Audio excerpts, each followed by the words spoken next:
What's the mother deal? Martin will get here. Infighting Exchange, spell Infighting FX on all platforms right now. I know I said I wasn't going to do this anymore on Tuesday, but I'll be honest, the YouTube is starting to grow a little more ever since I started pushing it. If you've been rocking out, we got buried last May. The shadow. Why do I hear myself? Oh, there it is. So I wait, what the fuck, dude? Yeah, so anyway, I just did it. I don't give a fuck, whatever. Who cares?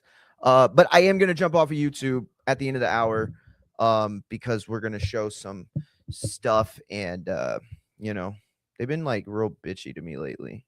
It's like, oh, you showed like a 5-second clip of WWE's NXT show, and it's like, oh, you're the worst person in the world. Champ, shout out to Machine Gun Matt. Yo, if y'all didn't catch us last night, we did the Raw recap. That show is like doing really well, specifically on X. I haven't even checked the replay on YouTube yet, that's why, because I'm getting way more traction on X and Twitch and TikTok, and I keep forgetting to send people to YouTube, but it's like, so hey, by the way, if you're not subbed on YouTube, could you just real quick go to that app on your phone and then just like hit sub on @InfightingFX? That would be like super huge of you to do for me. But it's the community, really, right? Because y'all can come on any time, literally. I always put the link in the chat. I rarely give you even like time limits, so I don't know.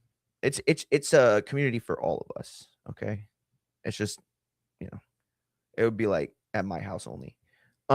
So anyway, yeah, dude, this is the wrestling only show. In case you are a boxing MMA fan expecting to hear about boxing or MMA, that is the tomorrow show. So, before you check out, which I mean, it's WrestleMania season, so maybe you just want to, stay tapped in, because it's literally going to be everything that everybody's talking about for the next 3 months, or 2 months. So yeah, this is the wrestling only show, a work in progress. You'll remember last year we would run this show, me and Abe. But Abe is like super fucking busy, and he runs a website and he runs his own show. So, he jumps on when he can. But I figured, you know what, dude? I'm just gonna run it back. You know what I mean? It's like last night's show is like 7 hours. No, it was like 5. It was 5 hours and 50 minutes last night's show. And now partly that was because me and Matt wanted to try something different. We did a after hours sort of conversation thing.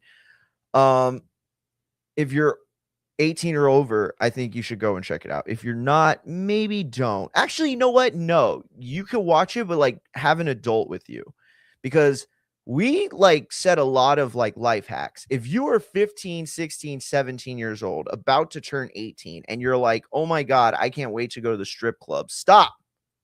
Go to my last show. Fast forward it to like the final hour and a half and just listen. And we're going to give you all the life hacks in the world when it comes to the strip club. It is a trap, but it's also a rite of passage. So that's what we talked about last night while we did after the Raw recap. We watched Raw last night live. We'll watch AEW this Wednesday, because what? AJ Styles is going to appear? No, that's not true. But that's the rumor right now. Everybody's saying that AEW has already a long time ago sealed this deal. That's why, AJ was adamant that he was out, right? The whole point, and again, this is a rumor, I'm not saying this is true. The whole point of the Gunther thing was AJ back in like November. Okay. So if you saying that he's out, right, that he's not going to resign, that he doesn't want to do the John Cena year-long thing, right? And my bad, I was just trying to get used to the fucking lights are bright. And so there was this notion that when it happened, AJ was really pissed about the John Cena stuff. And his son even got involved. And if you remember, like Goldberg and his son, there was R-Truth, and I believe, oh no, Jey Uso, I believe, in his son, R-Truth, and one of his family was like, this was like a thing that happened in 2025 a lot, where the child of or the relative of whatever superstar we're talking about would like go online and then like do the shit talking for the dad. You know what I mean? Like, so AJ's like, I'm not gonna fucking lower myself to social media shit, shit shootout with WWE. Hey, but my boy could go and do it. Like, well, fuck it. And so there was this idea that AJ wasn't happy, and that AJ wasn't happy, and you could like basically like understand how unhappy he was through his son's social media. It died down, right? Like the shit talking stopped. And the rumor is that that's exactly when AJ went into the office and said, "Hey, I'm fucking gone. February 1st is the last day that I have to show up. And it's going to be the last day I show up." Or January 31st, my bad. February 1st is like first official day where he's like out, right? Like he's not part of the company anymore. And so there are reports and there are rumors that, the Good Brothers and I mean, AJ's got a ton of fucking people out there, right? This is like one of the most decorated indie guys ever. This is Omega before Omega was Omega. That's AJ Styles, in case you didn't know. And so there's, AJ's like, dude, I got to have something, right? Like something. And so AJ being AJ, he did. Oh, thank you, my love. I love you. AJ being the man that he is, right? Because that's the one thing about AJ. Like y'all, a lot of y'all talk shit, and I don't mean y'all, my community, obviously. Y'all community, some of the smartest wrestling fans, y'all help me all the time to understand this game. But I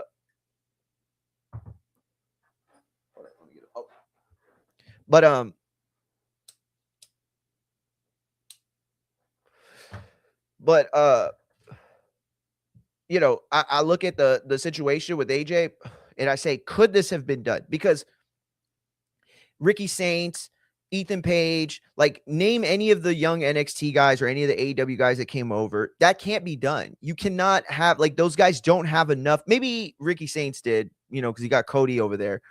But these guys don't know enough people in WWE. Like the people they know are their friends that just got there like a few years ago. You know what I mean? Like,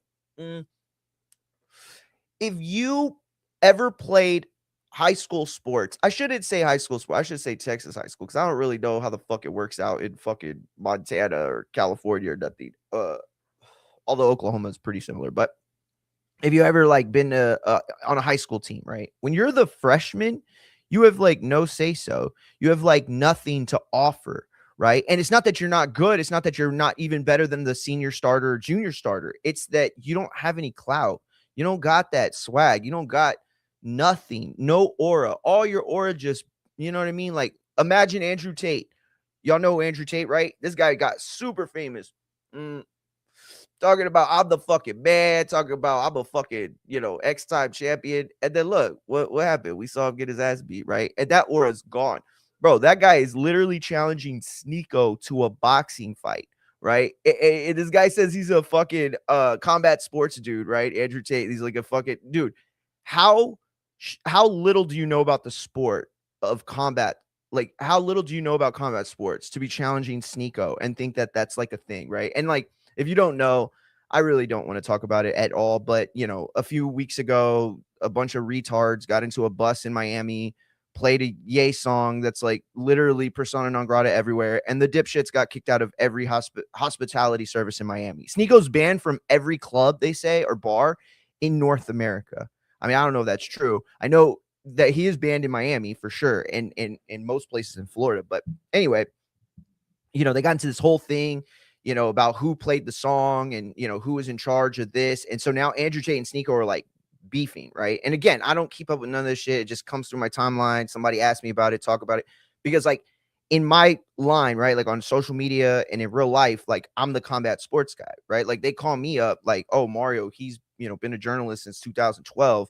Let's call him up, right? I don't know fucking everything at all. Like I don't know why everybody treats me that way too.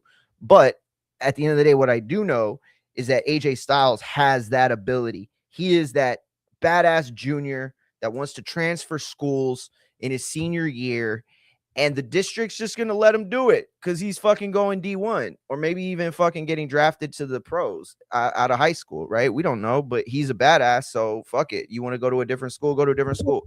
Like nobody else could do that, right? Like you have to have a year of eligibility off in high school in Texas to be able to transfer schools on varsity. So if you're on varsity as a sophomore and you want to transfer schools, then you have to sit out your junior year. And then you can play your senior year, which, I mean, who the fuck wants to do that, right? Like, you can't lose a year eligibility. Although I guess in high school, it's a little easier because college recruits don't really give a fuck. They just, they're college recruits are like people that like traffic for Epstein, right? They're like, oh, who's going to be the most like prominent of these children? Like, who's going to grow into being like a stud? And it's like, damn, that's weird, bro. But at the same time, I mean, that is the way the game goes. So anyway, yeah, I think AJ has the ability to do everything that we've said. I think he has the ability to contact other people outside of the thing. He has the resources to get in touch with people, right? Because this is all like contract law, and you can't step over the boundaries of contracts, right, in America. And specifically the way that wrestling seems to be laid out is very specific, very strong language, right? We saw like MLW and WWE battle it out a few years ago over these kinds of things, right? And, here's the thing. I don't give a fuck. WWE does it all the time. I know they do it. I mean, I don't know 100%, but, I've had sources that have told me many times, a wrestler was, contacted by a producer or somebody, somebody that they thought they could be slick with, you know what I mean? But that's technically, interfering. So anyway, whatever. But I think AJ could have done all of this, could have gotten everything done. I mean, Tommaso Ciampa did it. And I know those situations are very different, right? Tommaso Ciampa had zero going on TV, and WWE, I don't know if they were like sweating him signing back or not. You know what I mean? Like, I don't know if they were like, oh my God, are we not going to get Tommaso Ciampa? And it's not even like a hater thing, like, oh, Tommaso Ciampa is not worthy of being, like, he's a great wrestler. Anybody should want to have him, right? But the truth is, like, they weren't doing shit with him. You know what I mean? And so it's like, he's also just Tommaso Ciampa. And so they're like, oh, no way this guy's going to fucking leave us, right? For what? But at the end of the day, you got to realize, like, this is where we're at in wrestling today. We are on the precipice of everything changing at like every moment. Okay. WCW was around for a really long time before the Monday Night War started, right? WCW was always one booking away from shifting momentum. And that's the truth. Every week on wrestling TV, we are given an opportunity, right, to like make magic. The producers are, and we as fans, right, get the ability to enjoy it. That said, though, there's no way you can make the case that one's not better than the other from like a week to week standpoint, right? But how do you get that momentum? How do you get that that Rock coming back momentum, that Cody Sell Your Soul type momentum, that Bloodline Sami Zayn momentum? How do you gain that, right? And that's the ticket. That's like the whole thing. I think it's a no-brainer if you're Tony Khan. You got to get AJ. You have to. The one thing that AEW lacks. Okay, like WWE beats AEW in like all categories, right? Like money and production and stuff like that. But AEW is a top show. It is a worthy number 2. Okay. But what hurts AEW is continuity, right? WWE gets to legal tampering. Thank you, Matt. That's exactly what it's called. I was like literally trying to think of that phrase the whole time. I'm so high. But the thing is that when you're in a situation where you can book Natalya, right, against Maxine Dupree, and somehow, some way, there's enough nostalgia to connect the fans' minds back to Bret Hart, Anvil, Owen Hart, British Bulldog, even fucking Psycho with a Gun. What was his name? Flying Brian. What was his name? How am I forgetting his name? Brian Pillman. God damn, dude, I need to stop smoking. Yeah, like Brian Pillman, and maybe that's a stretch, but like at the end of the day, like you see Natty, you hear that. I can't do it, but you know what I'm talking about. Say it. Is that how it goes? I think that's how it goes. Like every time you see that, you're like, oh, that's like Brett. And then you're thinking of like the King of the Ring or Royal Rumble or whatever, right? Braun Breaker, same thing. The dog barking, like the Steiner brothers, automatically pop into your mind. And now Scott Steiner and every fucking crazy promo that somehow turned out to be a masterpiece. There it is. You're thinking of that. And Braun Breaker did the Steiner math shit. You know what I mean? Like, you understand how much easier it is as a storyteller when you have backstory to go off of.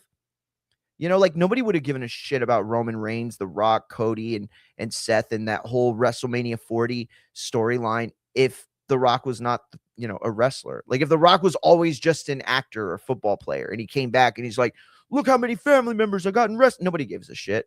You know what I mean? But this whole continuity aspect to it. And then you throw in the fact that the McMahons have been the wrestling family, and now we're watching their program being fought over. Who's the new wrestling family?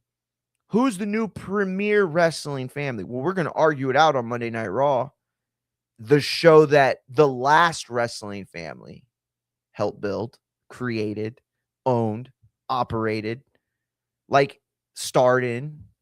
Yeah, so I don't know, whatever. But we'll see. We'll see if AJ returns, but we'll be live on Wednesday for sure. Wednesday night. We'll be live. And we're going to see what they do. We're going to see what they do. Listen, we're not going to get all horny for something, right? But, at the end of the day, this is why Wednesday is important. This is the last thing I'll say about it. Wednesday is important. The same reason that Monday Night Raw Netflix and first anniversary was important. Same reason Royal Rumble was important, right? Because there is a collective idea from the public that is drawing them to your program, right? And maybe AJ's not there, just like Chris Jericho wasn't at the Rumble, just like Chris Jericho wasn't at the Raw, Netflix anniversary. But that didn't stop Adam Pearce from pretending Jericho was there to get 3,000 people to, buy tickets and sell the place out, to get one of the biggest pops, of the year, to get one of the biggest rating pops of the year, right? Like, that didn't stop them from doing that. And so if you're AEW and you don't have AJ Styles on Wednesday, then do something that fucking matters. Do something that counts. Do something that makes people say, whoa, I might tune in next week. And if for anything, this one segment, whatever, right? It's something. You got to catch them when you can. And there is a large contingency of fans that believe AJ is going to be at AEW on Wednesday. Again, I'm not saying he is. I actually really doubt it. The Tommaso Ciampa thing, they're not the same at all. They're not even close to the same. So it's like, no, I can't really see it, but I watch AEW anyway. So why the fuck not? Right. Maybe I'm taking advantage of the rating pop too. You know what I mean? Like, but at the end of the day, I don't care. I just want to see, good wrestling. Don't get all horny, but stay with a half chub at all times so you're ready. Exactly. See, Matt is like, he needs to write a book, dude. He's like a philosopher. He's a Mexican philosopher, if you didn't know this. He's so right. You got to stay with the quarter chub at the very least, because if it happens and you're not ready, that's too quick a boner. And if you get too quick a boner, you always have a risk of over popping. So that was too descriptive. I shouldn't have said that. I'm sorry. Yeah, you're exactly right. We'll stay with a quarter chub. Nope. My wife is looking at me now. Philosophy? That's philosophy. I heard you. What the fuck? Oh, shit.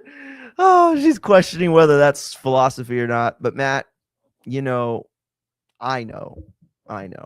She doesn't know anything about chubs. I hope she doesn't. Why is my hair parted all weird right here? It's because I have thin hair because my grandpa was white. It's true. My great grandpa, I mean. So let me see. Wait. Oh, it's not gonna let me pull it up. Fuck. Matt said she knows what we're saying. Yeah, she does. She also heard us last night too, but luckily she fell asleep by the time we got to the stripper talk.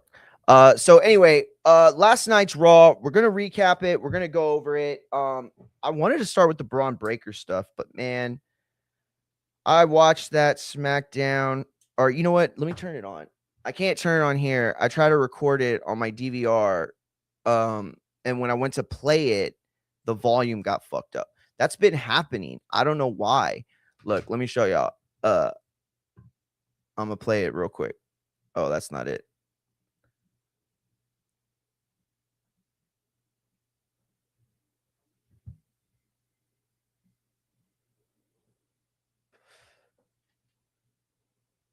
Okay, so here we are, guys. WrestleMania 42 Vegas. I know it's like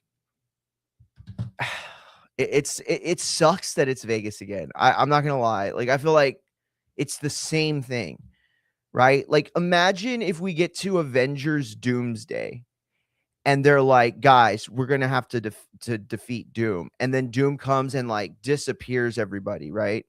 And then like Avengers Secret Wars is them like, okay, guys, we're gonna have to go back in time and stop Doom. It's like, what the fuck? That's in game. You're doing in game. That's the same thing as in game. This is not Thanos, it's Doom now, but you're doing the same fucking story. I don't like what? Well, then why do I have to pay again? I gave you my money the first time for the same story. So if this is the same story, then I already paid my $20 to get the fuck in. So why am I paying again? You know what I mean? Like that's how I feel about it. It's like y'all ran this one. You know what I mean? Y'all did the whole WrestleMania 9. Like what? What documentary you putting out this year? You know what I mean? Like we're gonna put out the Pontiac Dome. Like where are we going to Toronto for this documentary? If you don't remember and you don't know what I'm talking about, Peacock released a documentary that WWE has said they're going to do every year, in which they pull backstage footage that they'd been recording the whole time, apparently, which is smart. Vince was always smart. He knew record everything. Record everything. You can always burn the tapes later on Epstein's Island. I'm just kidding. No, but he probably was there. So then like when you look at it and you say, oh man, what does WrestleMania mean this year? Like it means the same thing it meant last year, right? To a degree. But this what they did here changes the whole game. Roman Reigns and CM Punk is one of the most mania fucking matches I think we've had in forever. And don't get me wrong, Cody Cena was huge, but it sucked, right? It was terrible. It was so bad that it ruined like the whole thing. So it's not really what this is, right? And then you could say, oh yeah, but come on, Roman and Punk, they did this whole thing last year. They did, but they didn't. See, WWE does this thing that AEW does that pisses me off. It makes me so upset. They protect way too many top stars these days. They protect too many of the top stars these days in situations where it's like you're not going to get over on them.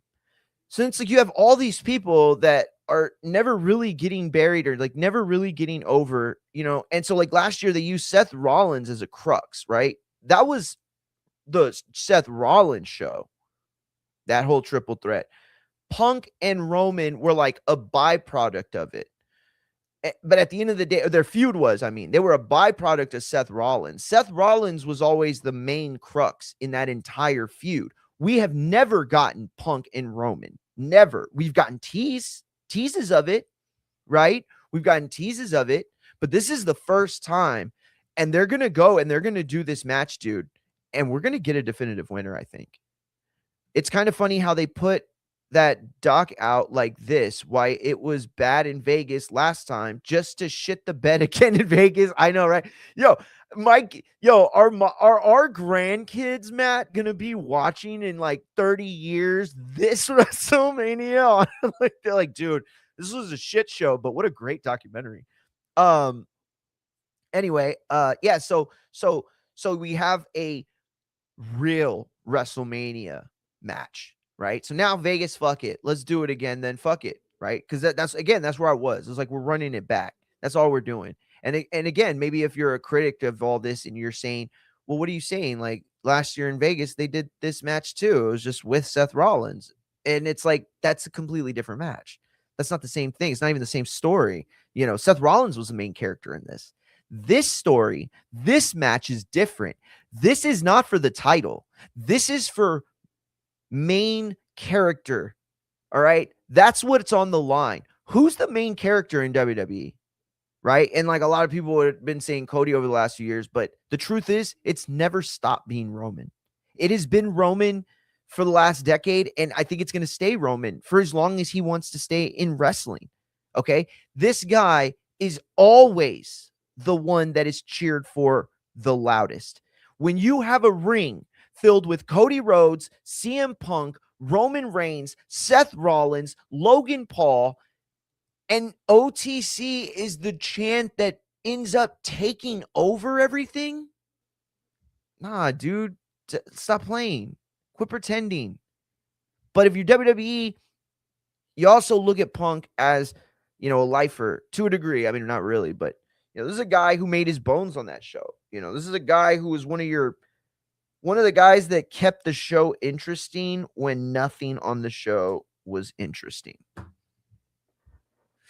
I'm going to say this. A lot of people are going to disagree, but I'm going to say this. The Triple H main character era of WWE is probably the worst era of WWE.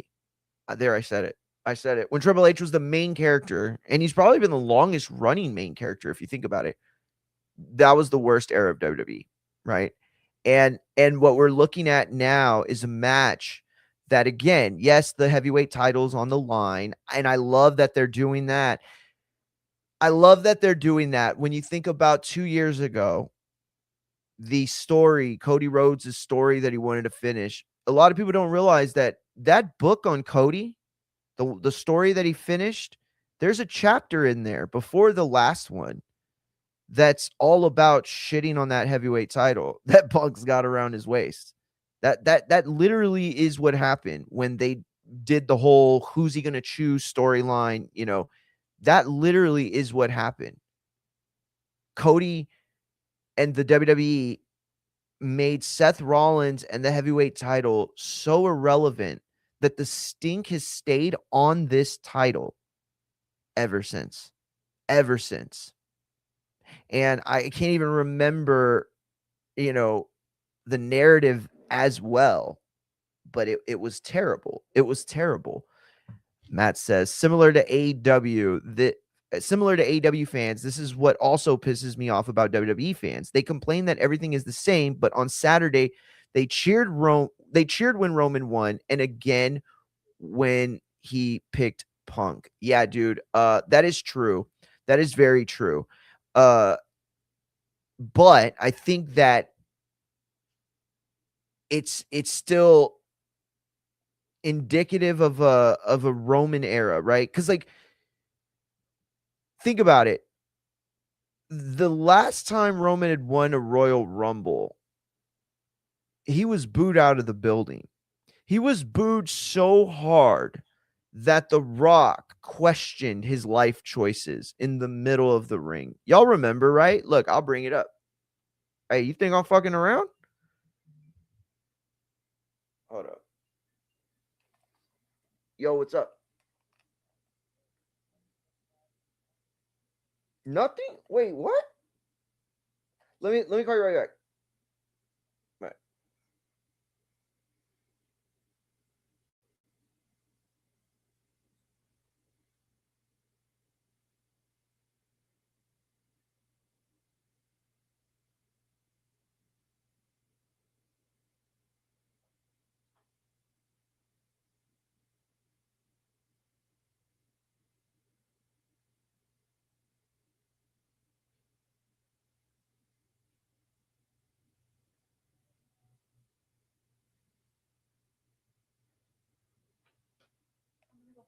Okay, love you. Okay, cool.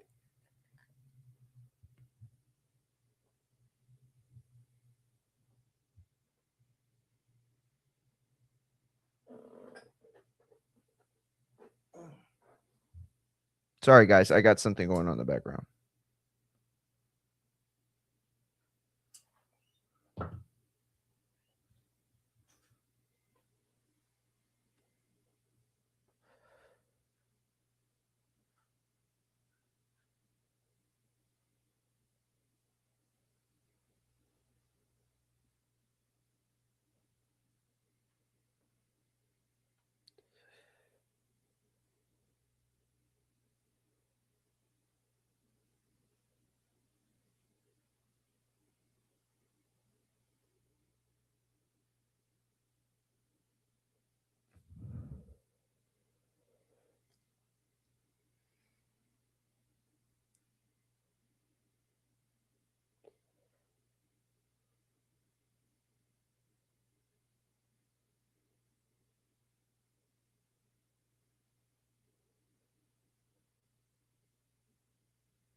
Oh fuck. All right, sorry guys, I had a work thing going on. So okay, I don't even fucking know where I was. God damn it, dude. I need to just like put my phone away whenever I'm live. I keep getting thrown off when people message me. Anyway, so this match here was set last night in one of the most epic promo battles of all time. Okay. Now, getting back to where we were, because I just remembered. Um, Unfortunately, it also did what the Cody Rhodes WrestleMania 39 storyline did, in that it buried a world champ, buried one of the champions. But this time it was the world champion. And this is for me like one of the biggest fucks of last night. Don't get me wrong. It is extremely, oh, hell yeah. Appreciate you, champ.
Wrestle Kingdom.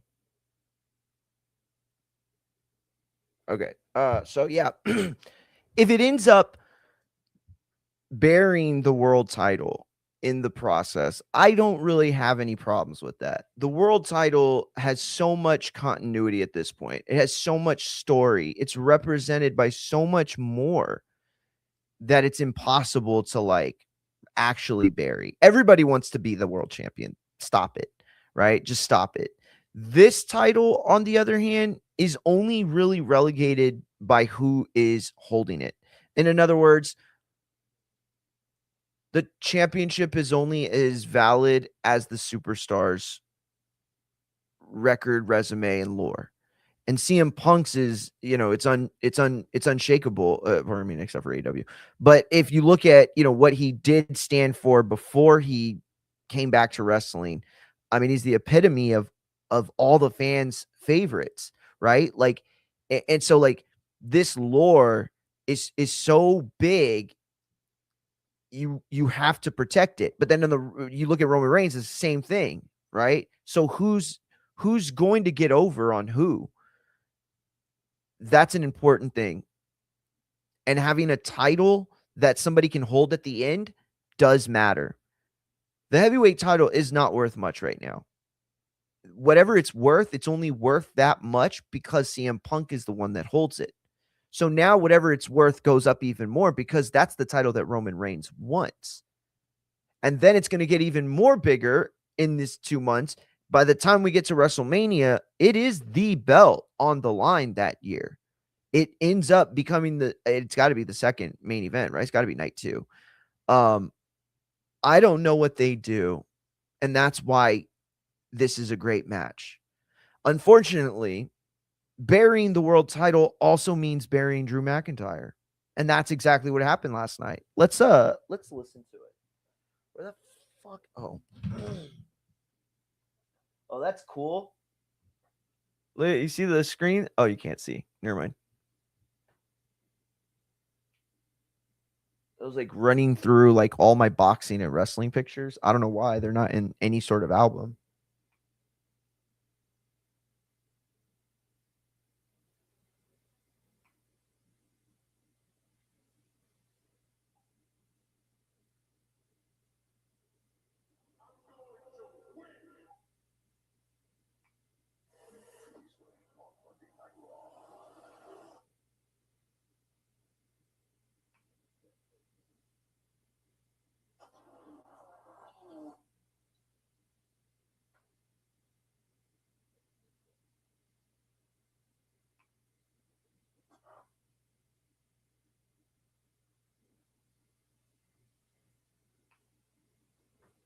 All right, here it is.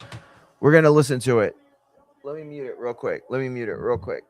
He's walking out, so we have another 30 minutes before we have to get to it. No, I'm just kidding. No, the Roman walking in like the Undertaker these days, though. Stop playing, bro. Stop playing. If you are not of the opinion that Roman Reigns is the new Undertaker when it comes to entrances, bro, you're playing yourself.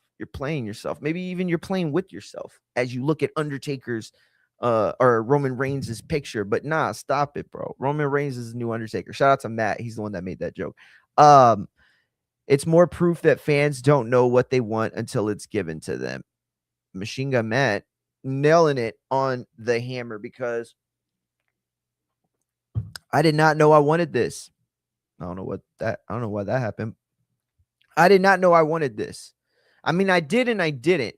Like, if you would have asked me, hey, just think of any two guys you could put together that you want to see without no storyline. Like, well, you're going to trust WWE to do something with it. This is one of the top ones that I picked. This is one of the biggest, like most significant elements that I can think of, having two superstars of this magnitude. Again, you buried Drew in the process. And again, we're going to listen to that. But the point I wanted to make was that Drew McInytre is kind of the worst guy you could bury in this position, right? Now, if you're a fan and you're only a fan, or not only a fan, but like you're a casual fan, then obviously it's like, who gives a fuck, right? You don't care. You feel the way you feel and you know it to be true. When the fans were asked last night, who do you want me to pick? Drew McInytre? The crowd booed the fucking pants off. Not because Drew sucks, but because the other option is CM Punk. And CM Punk is the one in the building. Like,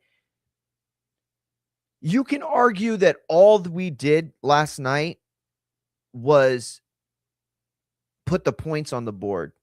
And that doesn't expose anybody and that doesn't bury anybody. But that's not true. That's not true one bit, because Drew's not in that building. And the fans know it, right? You could be a casual fan and know that Drew McInytre is not scheduled for this show. You could be a casual fan and only recognize the people that are in the ring. And literally your favorite superstar could be Randy Orton, but you will boo the idea of Randy Orton and his entire existence if the only two people in the ring are Roman Reigns and CM Punk talking that talk, talking that high level talk. You know what I'm saying? That was that A-side shit that we got yesterday. That was that A-side level shit talking that we got yesterday. You understand that? You understand that if Keyshawn Johnson, my bad, Keyshawn Davis, if Shushu, if Shakur, all the people that won this year, this past weekend on the ring, shout out to them. If you're a boxing fan, you know what's up. They had great performances. Shout out to the Shushu show, which I think officially just got kicked off. But if they could talk like Roman did last night, bro, they would all be 10 times bigger than Mayweather. What?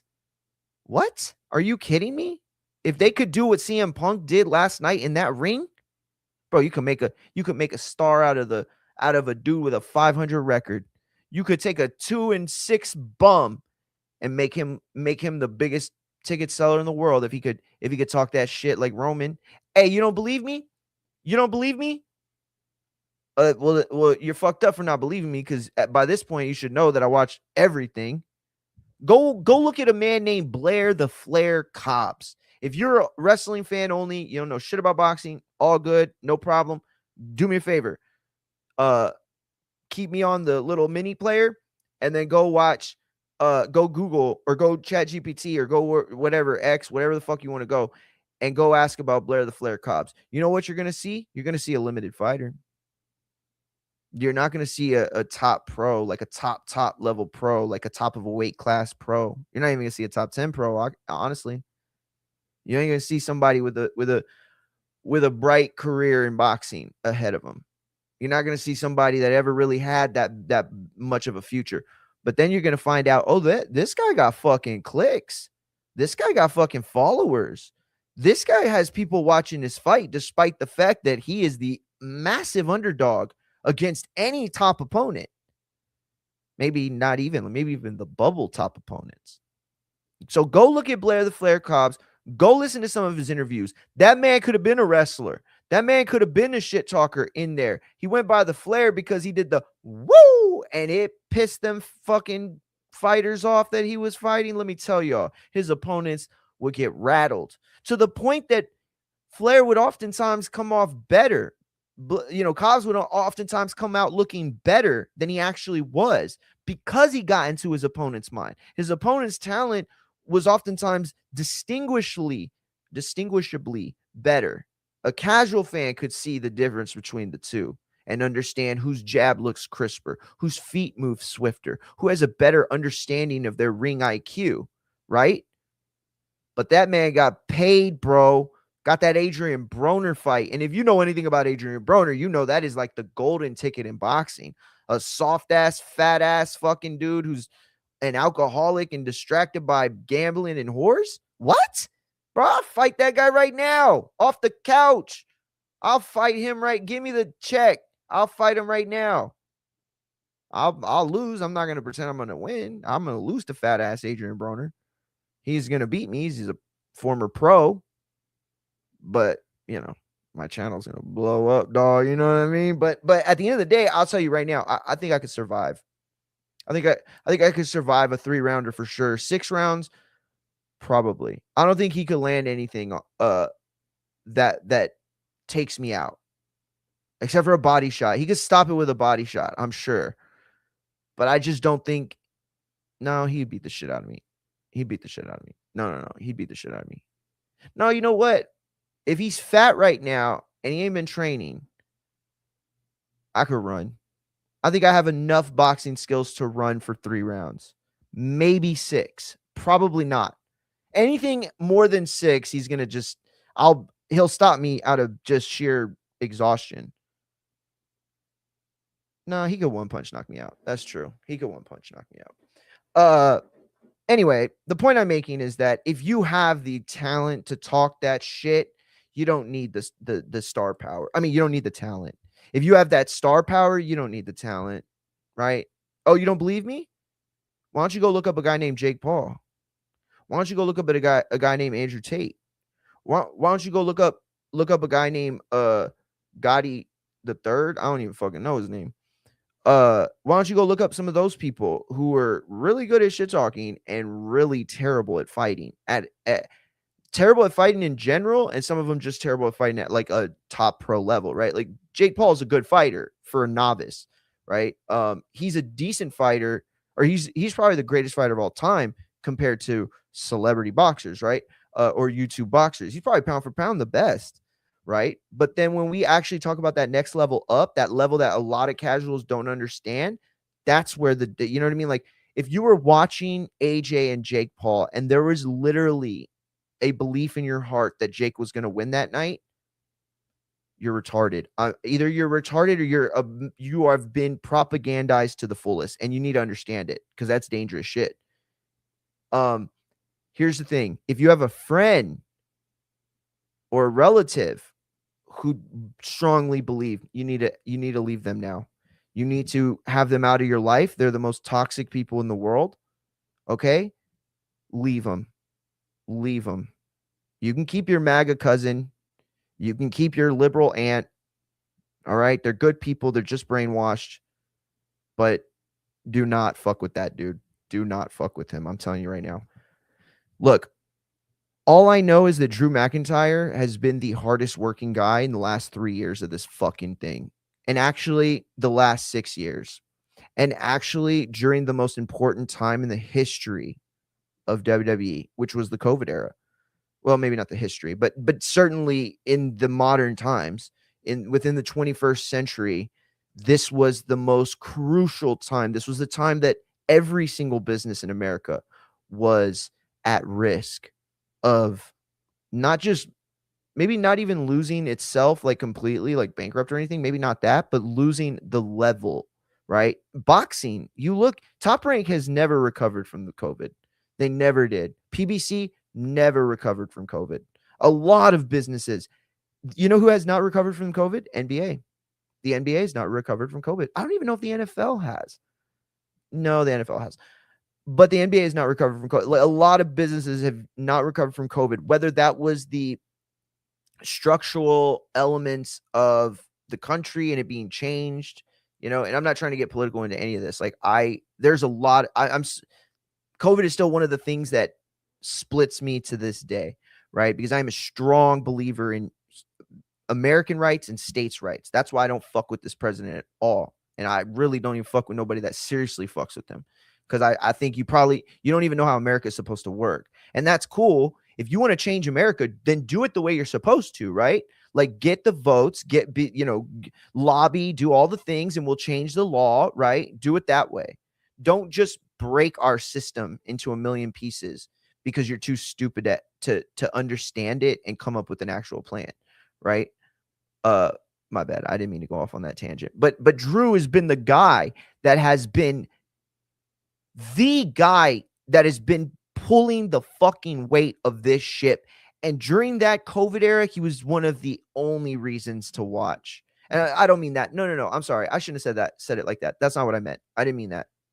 WWE's packed with talent. There's plenty of reasons to watch every segment except for Otis's. No, I'm just kidding. That was a joke.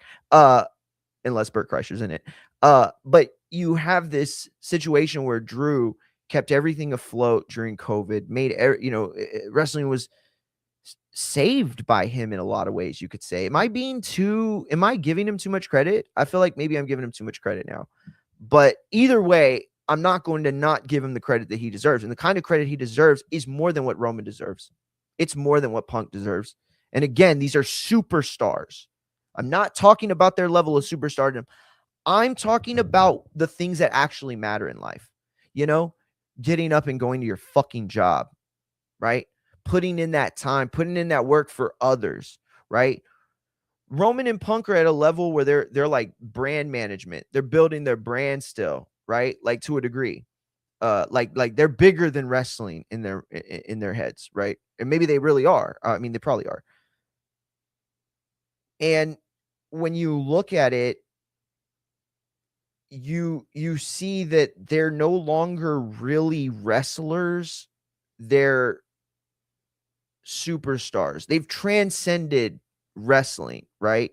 Punk has a movie role coming out. He's been in several movies. He was in the Mayans series. If you've ever seen that on FX, fucking amazing show. If you haven't watched it, you need to watch it. It's fucking some of the best TV that's ever been on TV.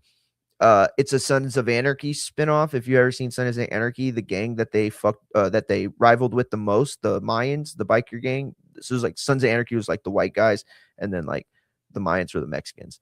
And so the Mayans is a spinoff. CM Punk has a pretty big role in that series. I mean, it's not like a big role in terms of reoccurring, but it's a meaningful role to the show and to the story arc, right? He plays a very pivotal role in that sense. And they link him with one of the most favorite characters in the show, a guy who's like beloved, right? Roman, obviously we all know Roman. I mean, they're the Zebros, dude. They're the fucking Zebros. Do we have to say anything more than that? You think Drew McIntyre's a Zebro? No, he's not. Do you think he's even of the bloodline of a Zebro? No, he's not a Zebro. I was going to say he's a zero, but that would have been gay. I mean, not gay. I'm sorry. That was stupid. I shouldn't have said that. It would have been a dad joke is what I meant. And so I don't know. I just feel like Drew McIntyre is getting played out so bad. And yet Roman and Punk might not even have Netflix to come back to without him. And you think I'm talking shit because he doesn't sell and he doesn't do all those things. But I mean, look, I'm not trying to be a dick. All right. I was a sick kid. When I was born, I had a hole in my stomach this big.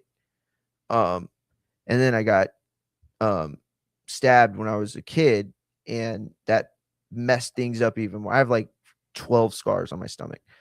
And it's like, I know what it's like to be sick and to not to think of a future. And so when Roman got sick, I don't think he was thinking of the longevity of WWE, and that's okay, and that's not wrong of him. That is smart of that. He should be thinking of his family. He should be thinking of himself. He should be thinking of his health. That should have been the most selfish time in his life. You have to be. You're fighting for your life to survive. A lot of people don't know this, but when I was 5 years old, I was losing. My urinary tract was getting eaten because I was born with that hole, so I didn't have the organs to process urine. So the acidicness in urine was actually eating my kidneys and my bladder as a baby.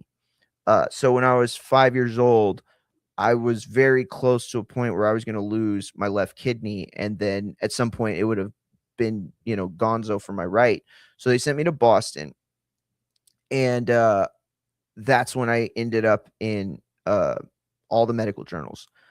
I was in the medical journals and for Harvard, for really I think it was like every single major English speaking journals, medical journals. I was 5 years old and I had the first ever near 24-hour surgery on a child that small. And then sometime in 2007, some bitch ass Indian kid was fucking greedy. No, I'm just playing. No, but it was an Indian kid that beat me.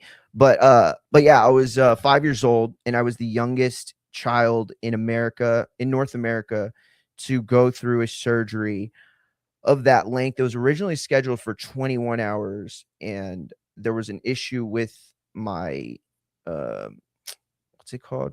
I forget, the mask they put to like knock you out. And that was like the worst, by the way. Like when you're a sick kid and you're having a bunch of surgeries, they think that, oh, we're going to flavorize the gas that puts you out. And so then like you get all horny as a kid. You're like, a 7-year-old, like, they're like, so what do you want? Do you want grape? Do you want cherry? How does lemon lime sound? It's like you're picking a fucking snowball or like a fucking icy, right? It sounds so awesome. You're like, oh my God, I think I want cherry. No. I want grape. Could you mix them? And then it's like, okay, well now I'm going to get grape. So it's like, okay, here's your grape flavor. And then it smells like gasoline flavored grape. Like that's what it's not like the smell of grape. It's the smell of fucking grapes on fire. And then like now you're having the smell that you fucking weren't ready for. And yeah, so I remember one of my surgeries literally fucking going like the Undertaker rising up, because that shit fucking like smelled. I think I ended up going with like orange or like something like that, and it smelled like if feet were stomping, like dirty feet stomping burning hair. That's what it smelled like, I think, if I can remember correctly. That was the craziest surgery, by the way. I've only actually ever told my wife this, but in that surgery, obviously, like, if you don't know how like the brain works, I don't either, obviously, but I do know that the brain works in a way that it can piece things together. So I'm not saying that like my soul was flying over. I don't know what a soul is supposed to be, but I had a dream while under that I was watching the surgery. Like I could see my doctor, Dr. Henderson. He was Boston Children's. If you know anything about Boston's Children, it's like the premier what do they call kid doctors? Pediatrics. He was like the premier pediatric surgeon. He invented the surgery for me. So like right now, like the urinary tract that I have is actually like partly like made out of non-organic materials. So like technically I'm like 2% robot. No, I'm just kidding. That would be crazy, right? But anyway, I don't even know why I said all that. Why did I even say all that? God, I'm high. Jesus Christ. I gotta stop smoking while I get on the show. Fuck. I don't know why I went on that tangent and just told 46 people a story I've only ever told my wife. Anyway, dude, you would have to like literally somebody would have to jump on and remind me why I even started telling that story. Can't even remember. And this is why you don't smoke. People have been asking me, hey, you said that you weren't going to smoke because you don't want kids to smoke. Like, you don't want to be an influence. And then I'd been telling them, no, but I sound like a retard, like every like 5 to 10 minutes. So it's like the perfect, what's it called when you want to stop people from doing something? I was gonna say a PGA, public PSA, public safety announcement. So you do like a PSA. Like, this show is both combat sports, wrestling, boxing, MMA, and then part after school special. You know what I mean? Like, you could just put like subtitles above me right now, like right here. You could just put subtitles like, do you want to look like this retard? This guy forgets what he's gonna say like every 10 to 20 minutes. Yeah, that would get him to stop smoking. As I light the rest of this L. It's only a roach. But anyway, I said it because I didn't want y'all to hate when I talk shit about Roman Reigns and his health. Yeah, that's why I did it. I remember now. Yeah, okay. I was doing it because I didn't want. It's like when you're gonna say like borderline racist stuff against a group, and then you have to like premise like, no, I'm like a quarter of that group.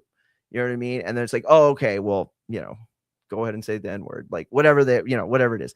And then it's like, oh yeah, I'm sick. I'm a sickie too.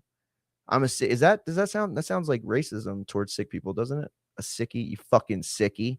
Look at you taking all our health care, you fucking sickie, making the rest of us sick with your fucking sicky ass cells. Like, I don't know, that does sound pretty fucked up. But anyway, Roman Reigns was down bad at a time when the company was in a bad position. Drew McIntyre was the one that kept it afloat. CM Punk tried to burn the whole fucking place to the ground. Like, literally, CM Punk has like, and this is what bothers me so much about CM Punk's fucking return. You're a bad guy. You're a bad guy in every sense of the like, no matter how you spin this, CM Punk is a heel. He's either the antichrist of WWE that tried to burn the whole place down, right? And then like literally never let it go to the point where a decade later, or not a decade, but like half a decade later, he's trying to fucking start a new company to take out WWE, right? So if you're a WWE fan, he's a fucking heel. If you're an anti-WWE guy that watches WWE, right, which is, there's a lot of us like that, he's a heel. He's the guy who knows how bad this company is, who knows how bad it's treated everybody, who is fully understands all of the lawsuits that have come to Vince McMahon and WWE. And here he is just working and taking that check, representing the title and putting that propaganda over for Saudi like nobody's business. Like, bro, why is Drew McIntyre the heel? I mean, I know why he is the heel. He does it really well. But I'm just saying, like, optically, if you are a smart mark, a smart, if you will, then you would know that CM Punk and his lore makes him kind of a giant piece of shit, right? Either he knows how bad the company is and that makes him a piece of shit, or he's lying and he lied and the company's not terrible, or it wasn't terrible, or it was terrible. And it's like he tried to burn it down. Like, there's never a segment where CM Punk should have the moral authority over anybody. Anyone. There's not a single person on the roster that he has the moral high ground over when you put it in those terms. Listen, I went too long on that. I'm sorry. I shouldn't have done that. It just pisses me off, right? Drew does not deserve to get buried like that, dude. And maybe you're saying to yourself, well, I mean, how did he get buried? Well, let's listen.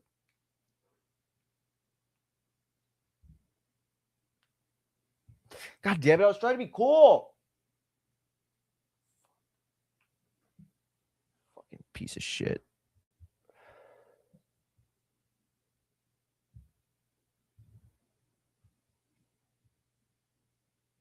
Son of a fuck.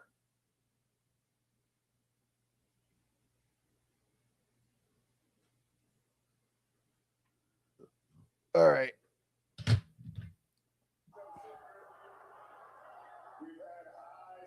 Sorry, Canella. She got scared as shit.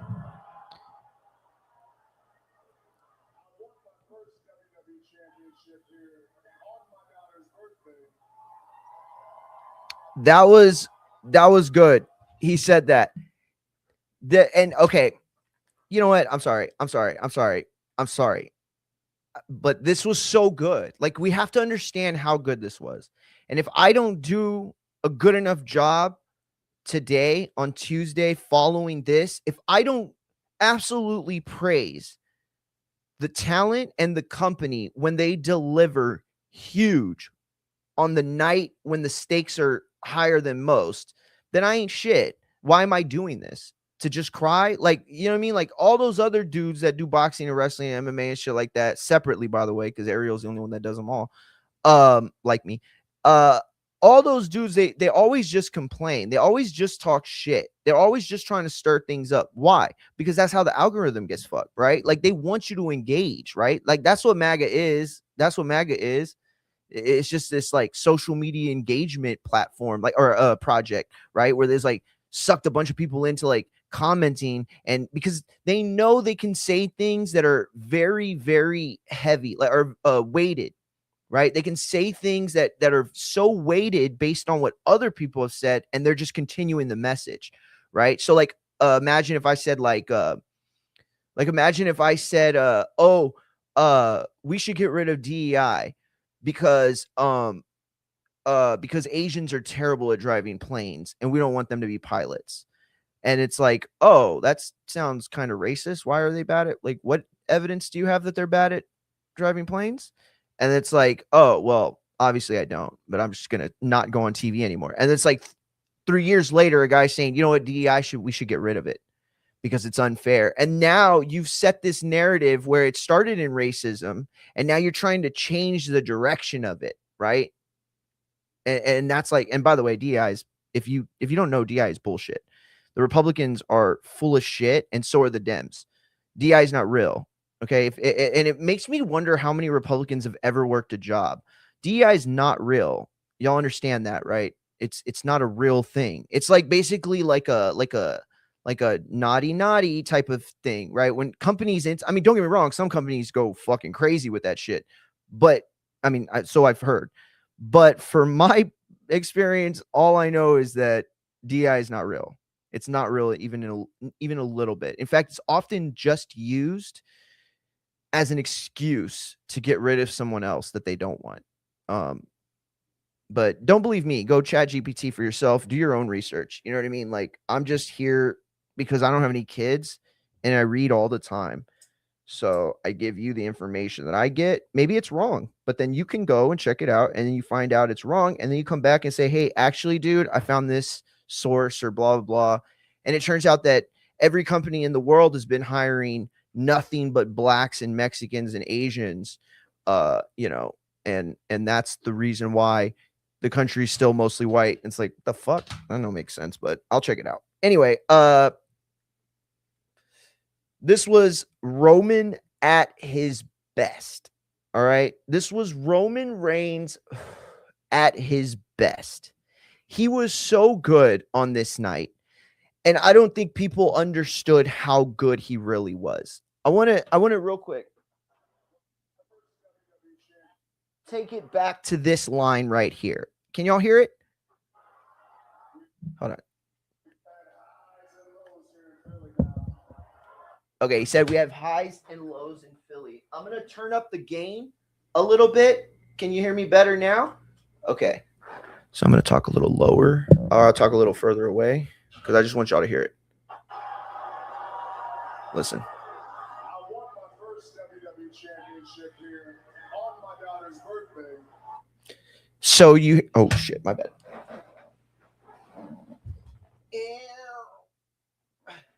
So you heard him, what he just said, right? I won my first Royal Rumble here in Philly on my daughter's birthday. Do you understand how genius that is? Do you understand how genius that line is to start off with it? I want to take you back. Let's look at this. Here we go. All right. Roman Reigns first Royal Rumble win. Okay, now I'm going to show you the picture that we were talking about just a bit ago. Okay. This is the night that Roman Reigns is referencing in his beginning promo of the final segment for the Raw after Royal Rumble edition of Monday Night Raw. I'm not gonna play it because YouTube's gonna be bitches about it. I'll just do this. Nope, that didn't work. Okay, there we go.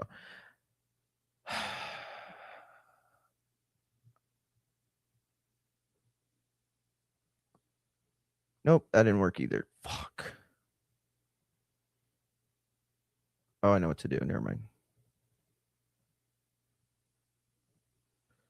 Okay, now you can see it, right? Is that better?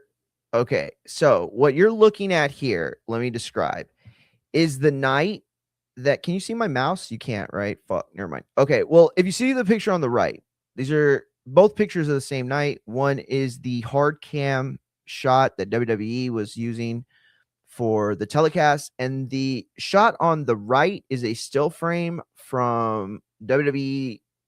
I think it was Sports Illustrated's coverage, I think. I don't remember, but either way, it was a cameraman on the side. On this night in Philadelphia, Roman Reigns won the Royal Rumble. The Rock, who was already there at the show, came out to anoint him. And if you believe the rumors of the history books that were written back then, there are people that say that it was suggested to Vince to send The Rock out there to kind of anoint him as the new, Rock founding member of their family or whatever. And what took place instead, oh, by the way, they wanted that because there was fear that Roman wasn't going to be as celebrated. So they wanted a big pop. They sent The Rock out there to get a big pop so they can make it sound like it was for Roman, right? Smart. Except that the WWE and Vince had no idea how badly Roman and the booking was hated. They booed so hard that The Rock's face you see there, I think it was somebody from Wrestle Talk said that Roman got booed so hard he created a new eyebrow raise. But yeah, that picture on the right is Dwayne rather questioning his life decisions in full. He is thinking to himself right there,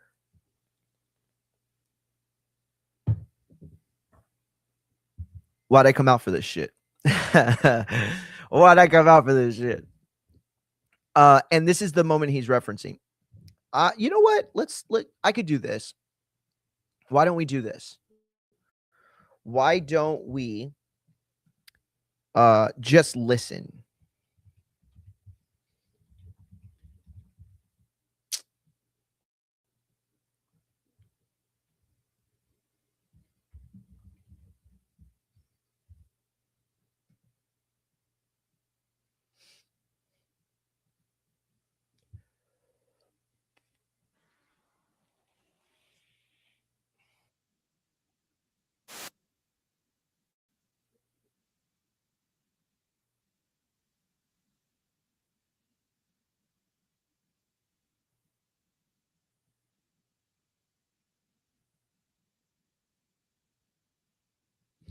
So, all right. I guess I'm gonna do it real quick because I just want it's not really working. It's like, I think, if I'm being honest, I think the WWE fucked this audio. Like, I think they edited it because it's like not at all as loud as it was. And you can like see everybody just booing in the background. Look at everybody. Look at everybody. And now you see The Rock's face, dude, just absolutely questioning what he's doing there. Why on earth? Like, this is what's going on in The Rock's mind, just so you understand. All right. He is thinking to himself, how in the fuck, like, where have I been? What's happened that I've been gone? Like, and by the way, The Rock had interfered in the match too. That was one thing I forgot to tell you. The Rock had interfered in the match already. So the fans were primed and they saw it coming a mile away. Roman was going to win. And they're booing.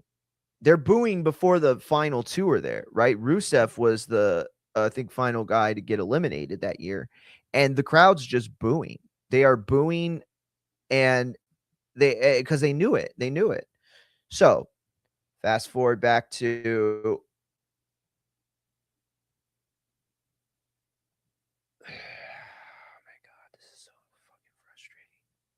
okay, fast forward to last night, and he says this.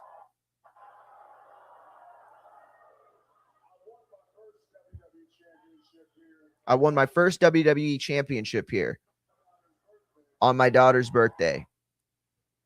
That was the night of his daughter's birthday. He's letting you know that on the night that you fucking people booed the shit out of me, that was my daughter's birthday. She had to watch as you motherfuckers on her big day booed the shit out of me. And now you cheer me. Y'all ain't shit. Y'all ain't shit. That's kind of what he's saying, right? I'm not saying that's true, right? Because it was like terrible booking back then. But that is the narrative that he's spinning. And it's brilliant. Brilliant. How do you make a guy who's never really been a babyface? I'm not saying he's never been, like, he doesn't get over as a babyface, but we all remember the shtick, right? What's the shtick? You remember it? I'm not a good guy. I ain't a bad guy. I'm the guy. The guy that jizzed his pants, because that's how you sound. That's how you sound right now, champ. Y'all remember that? They thought that was a home run, bro. Listen to me. Vince, the marketing team, the shirt people, they thought they had the one.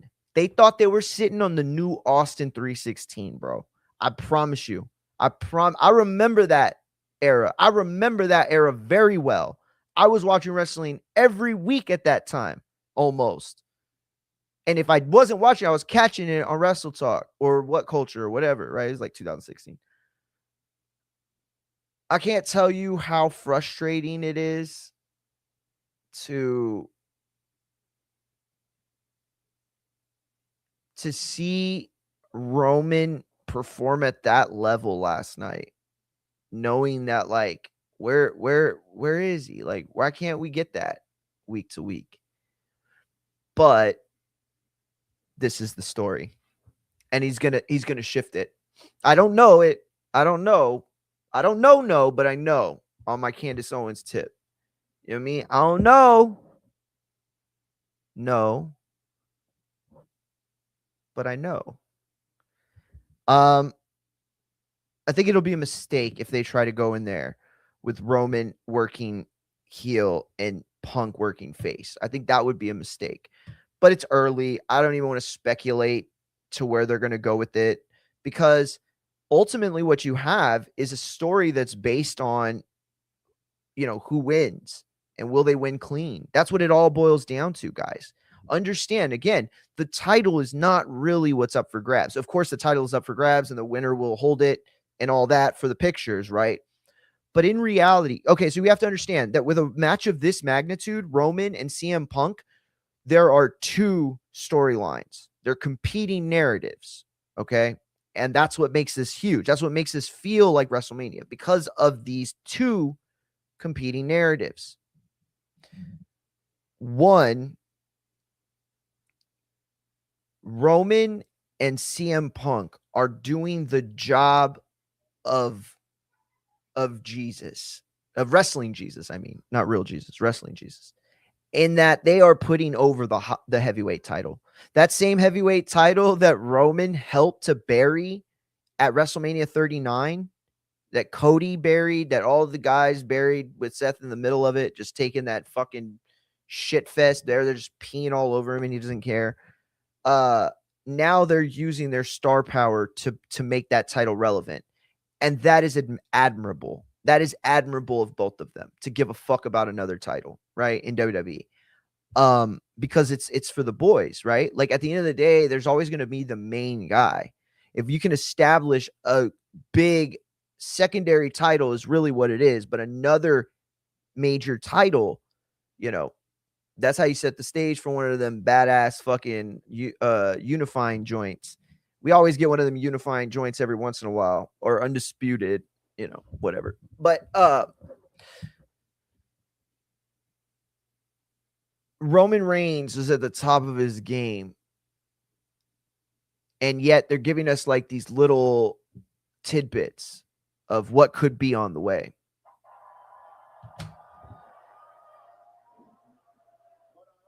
Lost my last championship right here in this city too.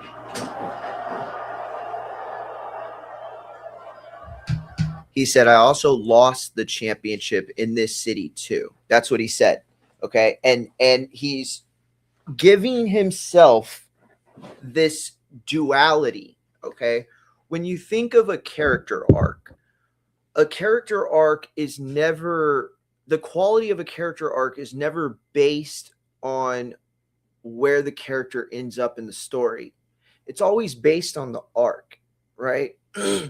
Because you don't quantitate a hero based on what he actually does. You quantitate it on what he's been through, right? Like, imagine Luke Skywalker in Star Wars, right? And he shoots out that like small little hole in the big weapon that Darth Vader has in the Death Star.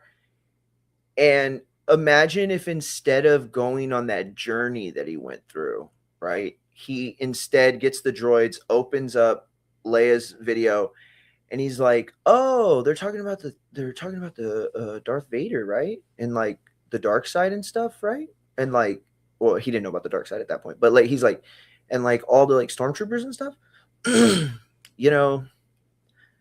I know a guy, he told me there's a flaw in the system. I'm going to go drive over there and fucking destroy it. And then he just does it. Like, how is this story any better? No, it's terrible, right? It's that arc that a superstar goes through, that a wrestler, that a hero, that a main character goes through. That's what sucks us in. How far have they come?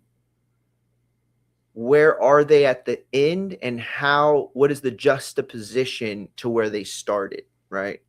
Roman is setting this he's setting this element up. Okay, this this literary element is a key element to some of the most incredible stories in American folklore. Ash? Yeah. Oh, you're back? Yeah. Oh, you just got back? Oh, okay. Damn, I've been on for a while. Shit, I need to jump off already. I said I was going to be on for more than an hour, hour and a half. All right. But I've been going on a lot of tangents, though, so I feel you on that. It was a different time. Many, many years ago, I won my first Royal Rumble here, too. They're cheering. You see? They're cheering. Now he wants to remind them of that time. It didn't sound like that. You heard that? It didn't sound like that. Roman's on a different level right now. Okay, he showed up, I think, after all the why did Roman win? I mean, don't get me wrong, a lot of casual fans were very happy about the Rumble finish, or at least happy that Roman won. But I don't think very many casual fans are happy at all. At all, I don't think. And so ultimately, I think there would be some sort of like, what's the word? I can't think of the word, but basically like where they try to like right the ship. And right now, Roman's establishing where he's at on the story. But what's crazy is 11 years later, I win my second Royal Rumble. And the next city on the schedule is Philly. And that right there was definitely set up.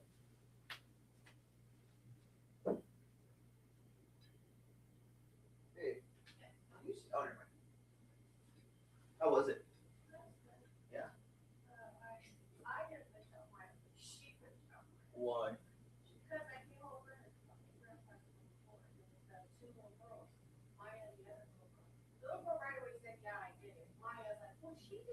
it? And she goes, you don't be coming over here and making a mess.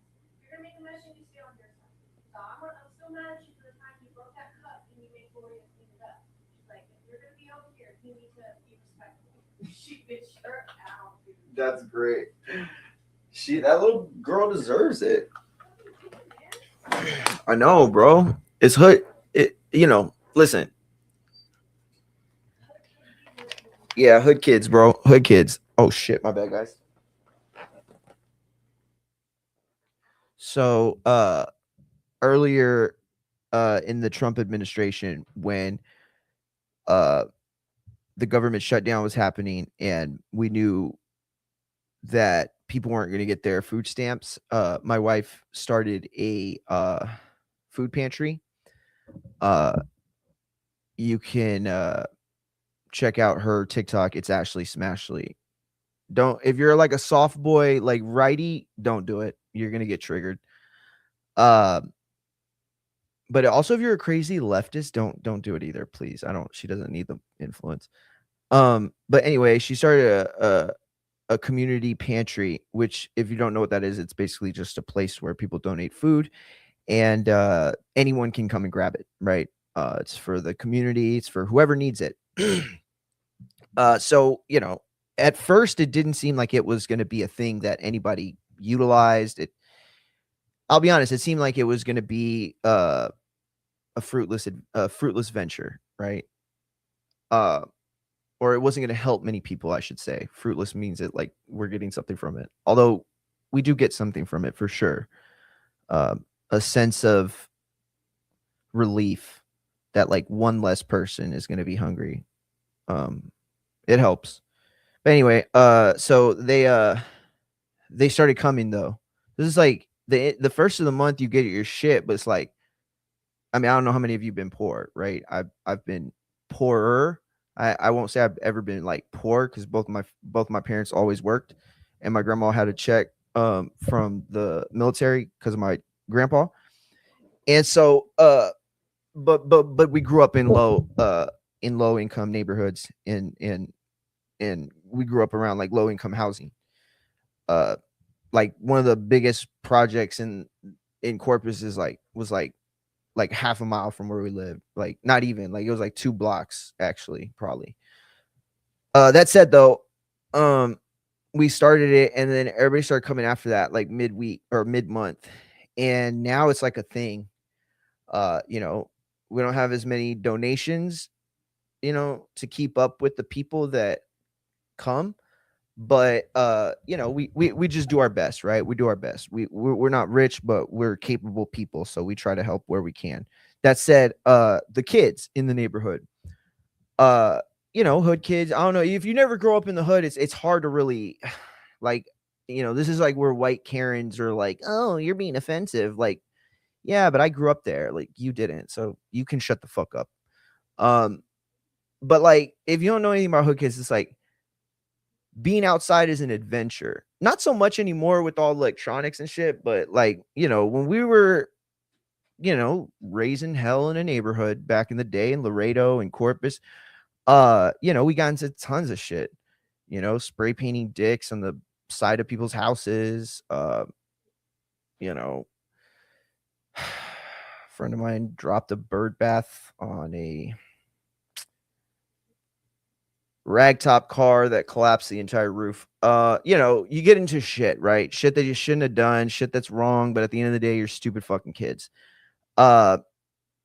These hood kids in our neighborhood are mostly like really like good, right? Because that's the thing, is like it's one way or the other. Like me and a bunch of other people, we were like overly good, right? Because our parents were strict, or our grandparents were strict. Like we grew up in a place where like kids don't fuck around. You're not gonna fuck around with somebody else's house.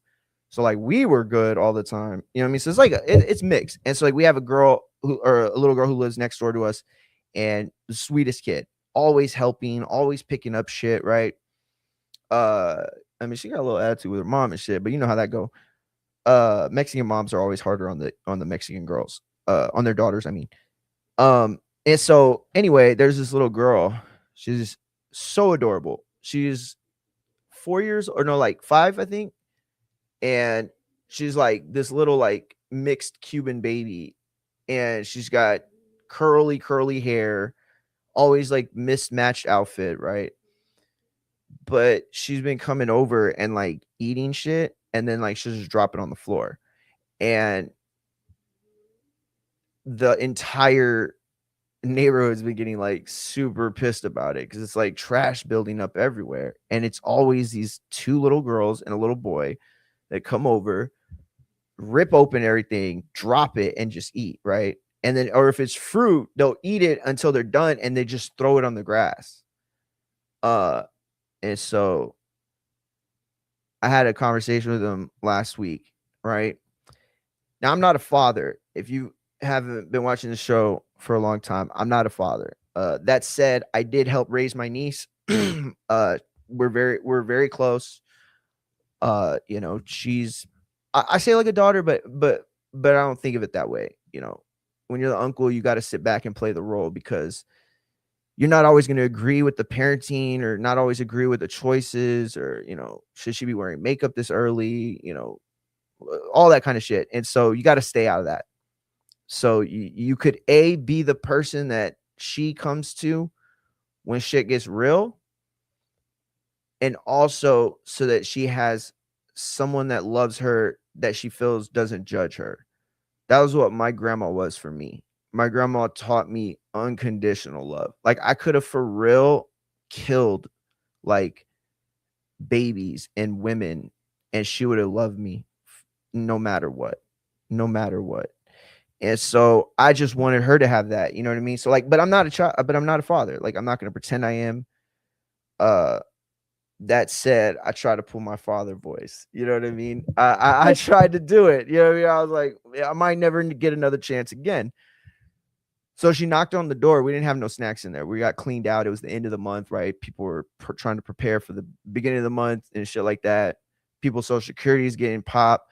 People are getting yanked. I don't know if y'all know this, but there are people that are, you know, disabled, veterans on social security that have had their shit revoked simply because they didn't reply to a message that was sent to them about an address change or a phone change or whatever. It's crazy. That said, though, I went and I was like, baby girl, listen to me right now. You've been coming over and you've been making a mess.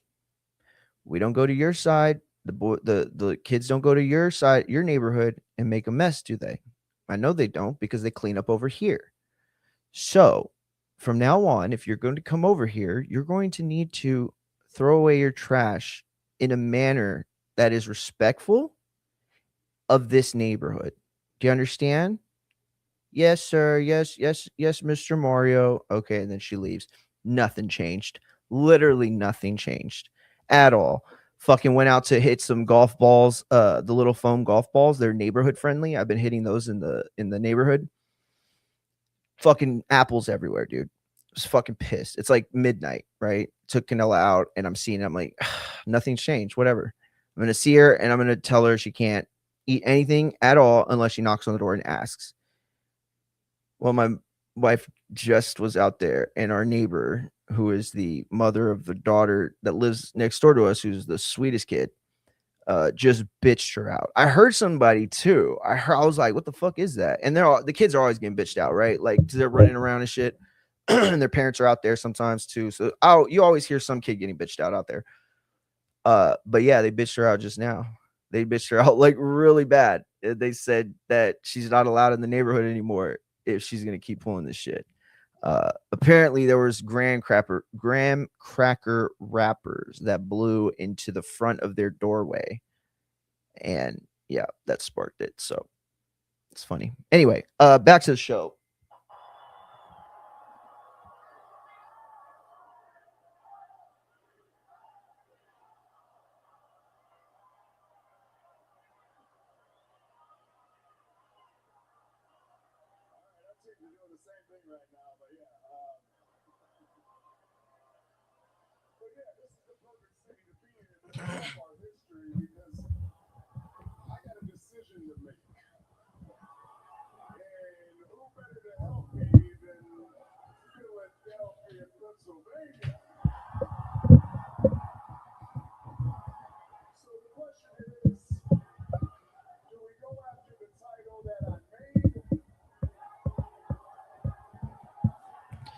said, do I go after the title that I made?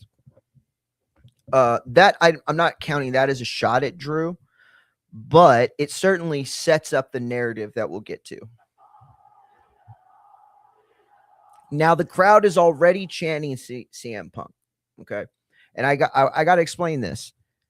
Again, it's because they know that he's in the building.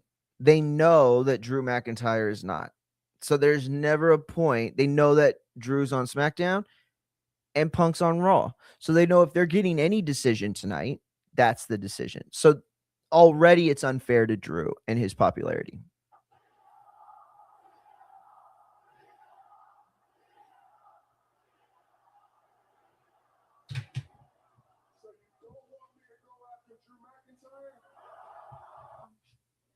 There it is. Did you hear that line? That is sparking the rumor mill about Roman Reigns and Triple H. And there are people who are suggesting that line was both not on script and it was Roman not going into business for himself. People keep saying that, and that's not what that is. You know, that's the narrative is there, right? He's not going off script at all. What he is doing, though, is he's doubling down, right? So if there have been discussions, just imagine it like this. This is how it was put to me.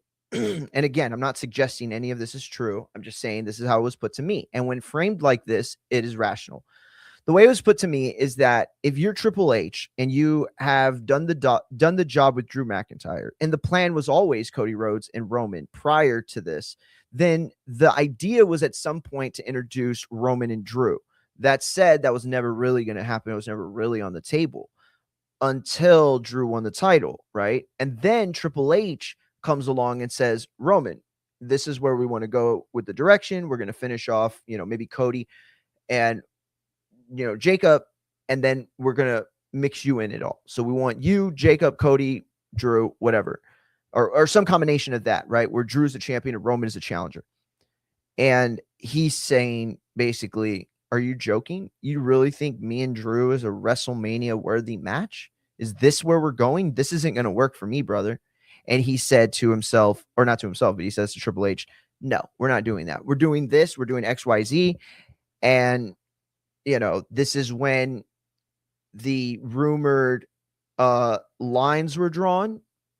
And you have on one side, Paul Heyman, Roman Reigns, Ari Emanuel, and Nick Khan. And then on the other side, you have Triple H and literally everybody that does the weekly job.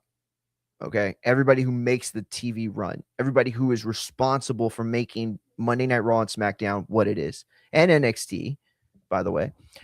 So this him saying, you don't want me to fight Drew McIntyre in that sarcastic tone is almost like saying, yeah, you see, Triple H, you see, you're fucking wrong. Now, again, I'm not saying that that is a real narrative.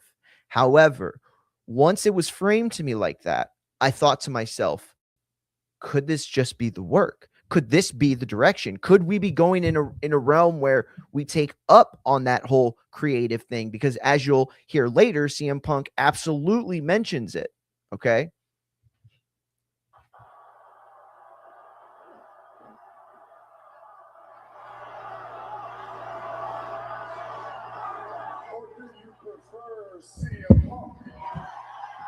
So now he's brought up CM Punk, and they are cheering their asses off again because he's in the building.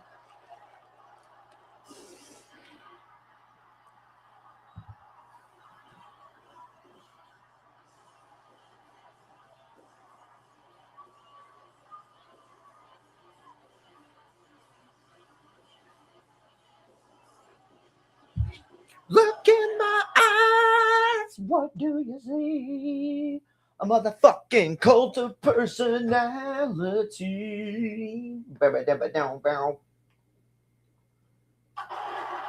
Okay, so this stare down could go down as one of those epic moment stare downs that we get. You got the cross arm from CM Punk. You got Roman Reigns standing like a fucking general. This is tough, bro. This is tough. I ain't gonna lie about it. It's tough. All right, let's see what they got. Let's see what they got the day after. I already seen it though. Again.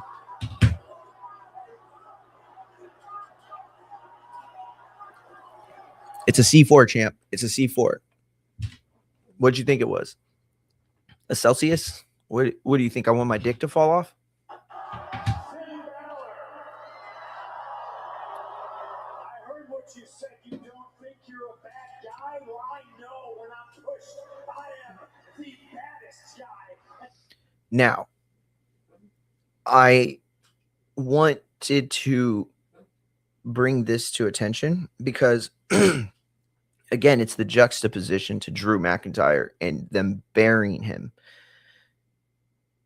The mere fact that Punk even threw Finn Balor's name into this moment is really huge for Finn, if I'm being honest. Nobody gave a shit about that narrative at that moment. But it is also probably likely that we get CM Punk, Finn Balor, possibly at Elimination Chamber in a rematch for the title. I hate that idea. I hate it so much because you've already set the date. You've already done it, right? And all you can do is fuck it up. Yet the fans know. They know Finn Balor's not winning the title. Even in a worse situation than Sami Zayn was in, where Drew just won the title. He's got major feuds with Cody and Jacob. Sami's not winning. And yet it was more believable that Sami could win than it will be that Finn Balor's going to interrupt this Mega Mania match that caught fire. It almost makes me think that either Punk or Triple H or Creative didn't realize how big this was going to get over. I mean, that sounds crazy, right? It sounds crazy to believe that they underestimated this power, but why they would have sent him out there to say anything about Finn Balor doesn't make any sense. So that tells me that that Punk went out of his way to put Finn Balor over. Now, again, he's talking shit, but you ain't got to even talk about Finn Balor. And it seems almost like CM Punk's made Finn Balor like his own little project, right? I mean, he's a couple weeks ago talking about, or like over the last few weeks, after their title match that was epic, and you had Finn with all his good grace talking about leaving the Judgment Day, Punk makes it a point to do that, to make those comments, right? But that wasn't the first time he'd said it. He had talked shit about Finn in the Judgment Day and wasting his time like last year sometime, right? And he's done it a couple times. It seems like Punk values Finn Balor in a way that he doesn't believe the company values him. And so while he has the title, he's trying to do the job for some of these other guys that haven't really, popped off like that. Finn Balor should be a main event title type of guy. He's so fucking good. I mean, like, does the company not even care this guy has never had a bad package once? Even when he was hurt, this bro did not come back unless he had every one of those packs. Every one of those 6 packs that he left with, he came back with. This dude has had the most shredded physique consistently on any wrestling show over the last decade. You know how hard that is?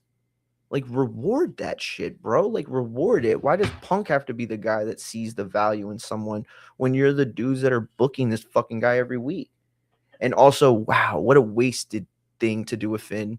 I mean, you could have, even if you're going to keep him heel, you could have drawn it out a little. If they're going to, listen, if they end up taking the belt off of Dom, like any belt off of Dom before Mania, fuck, what a wasted opportunity. It could have been Finn, the guy, to accidentally do it, provoking all this, getting to a point where for sure they're going to split. And then boom, he stays a heel. At least you surprise us that way. Sending Finn out on Raw to beat the shit out of Punk and interrupt the AJ Styles match. It really just is not a great ending. And it's not the worst, because you got Finn, who was the original Bullet Club leader, basically ruining AJ's last chance, which is indicative of maybe Finn wanting to get revenge for what AJ did to him in New Japan all those years later. Like, you could tell that story, or at least vaguely tell it. But ultimately, it wasn't about Finn, it wasn't. Even though Finn does deserve to be in the main event, he doesn't deserve to outshine or be the crux for AJ's last opportunity. And look at Roman. Y'all got to see Roman's face, bro. Look, watch. Oh my God, this is hilarious. Can y'all see it? Nah, y'all can't see it. Hold up. Let me do this. Hold up.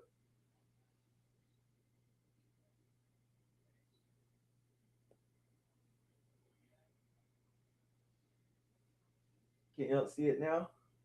Look at Roman's face. He's like, why the fuck are you talking about Finn fucking Balor?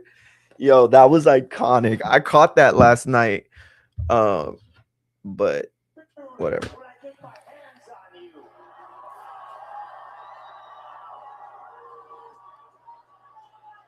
You must have rung your bell or something. You're coming out here interrupting my segment talking to Finn Balor. You heard him? He said, you must have hit your head or something coming on my segment talking about Finn Balor. That was funny.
Sorry, I had to promote real quick. So, Did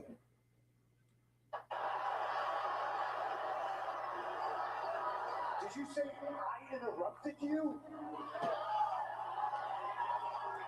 I interrupted you. That's funny considering you're a visitor here on my show. Damn. Half of Bill Phil just said it's his show. SmackDown or something, but this is Monday Night Raw. This is Netflix. I'm the champ, CM Punk, and I call the shots. You have a big decision to make. Did I hear you asking the fans of Philly for some help? Who was it? Drew McInytre? I could listen to him get booed all day. What about it? WrestleMania Las Vegas, Roman Reigns versus Drew McInytre.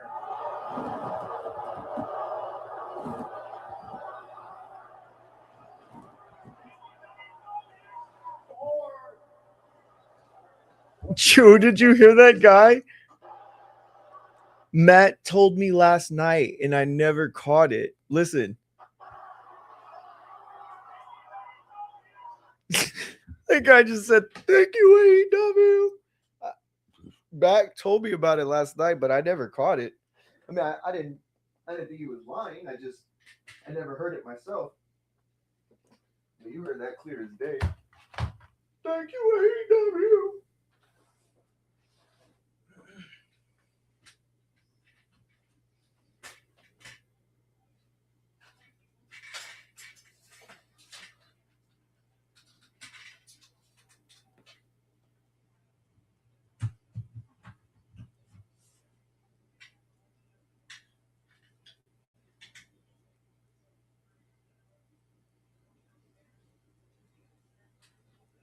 Oh, y'all ain't seen my Bret Hart?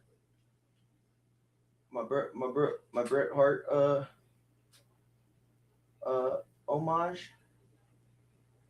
No. It's right here.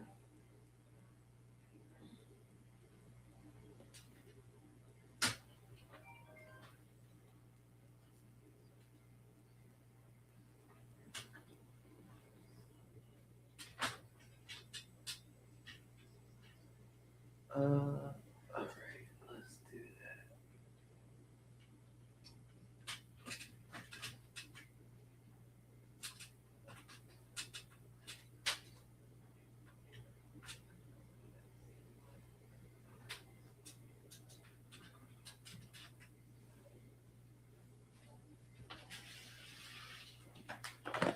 All right.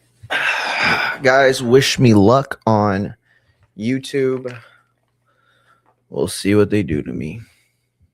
But I need, that's the thing is like, I need, what's the word? Like visual aids. I guess I could just take snapshots, but I don't know. It's just way easier to do it this way. What's the other side of the coin? Roman Reigns versus the best in the world, CM Punk. I don't know, Roman, what do you think? Do you need their help? Drew McInytre. Again, listen. Roman Reigns versus the best in the world, CM Punk. See, What's the other side? Okay, so they did this whole shtick, right? My bad, I had to rewind it. They did this whole shtick, but all it serves to do is bury Drew McInytre, right? Over and over again. And again, the point I'm making ultimately is it's unnecessary. Yes, there's something in making the choice clear, and there's also maybe something to giving the optics of, oh no, the heavyweight title is definitely important. Look, it's just as important. You know what I mean? Or it depends on who has it, or it depends on the rivalry, the feud, the matchup, whatever. That's not true, though. I mean, that's not true. That's not the way it really is. And we know that to be the case.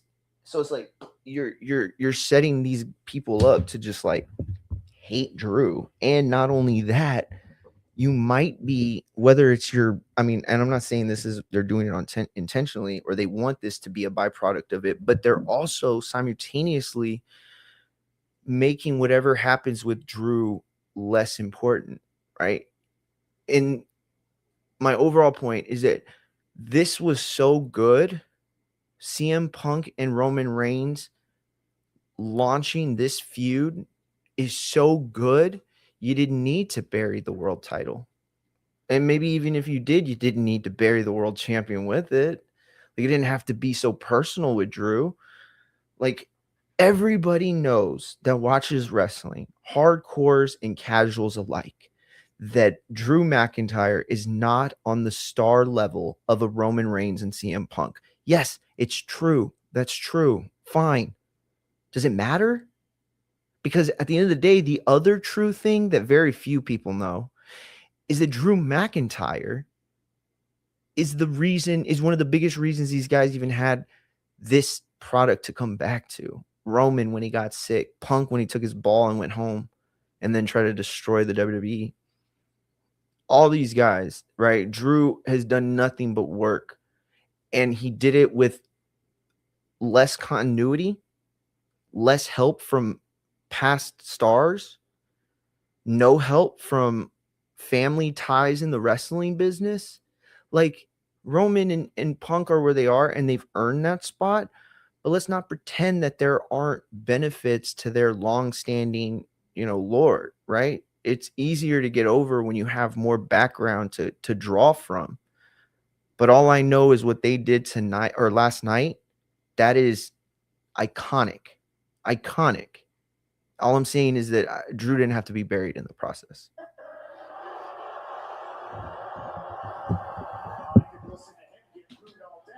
Yo, you heard that? I could listen to him get booed all day.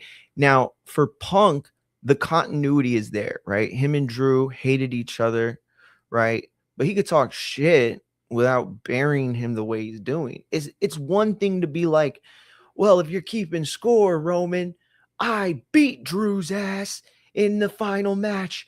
So as far as I'm concerned, you picking Drew only signals that you're ducking me. And using the duck word would be great because that would get MMA and boxing fans, combat sports fans, like all horny.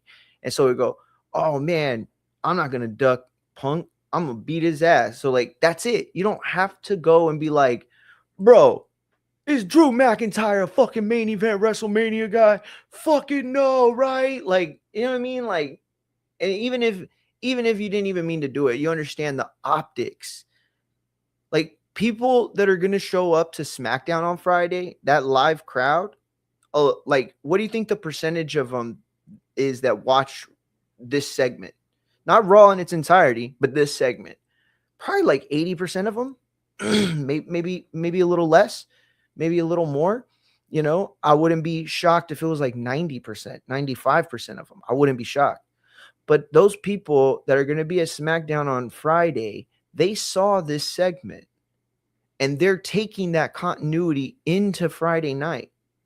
So how does Drew manage a viable, stake-filled WrestleMania match when the crowd is going to be working off of this narrative? And I'm not saying that's guaranteed, but I'm going to be willing to bet that they're going to carry this heat. And maybe that's good for him then. Maybe that's good for him. But I don't know. It's hard for me to think that it's a good thing to get heat pointing out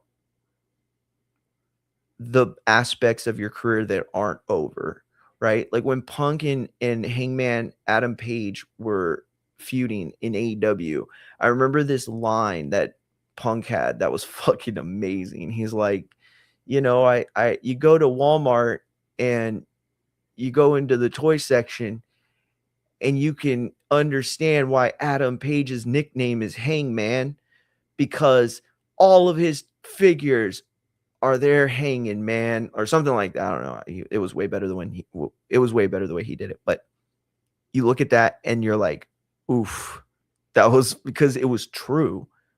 You know what I mean? I don't know where y'all live, but at my Walmarts, the Walmarts I've been to, because I go into every fig store, like I don't even buy figs. Like I buy Bret Hart figs, right? So like I have the Undertaker that he wrestled at Royal Rumble, right, with the mask. I have the British Bulldog that he wrestled at the famous 1990, was it 1 or 2 SummerSlam? Damn, I can't remember. That's crazy. 92, thank you.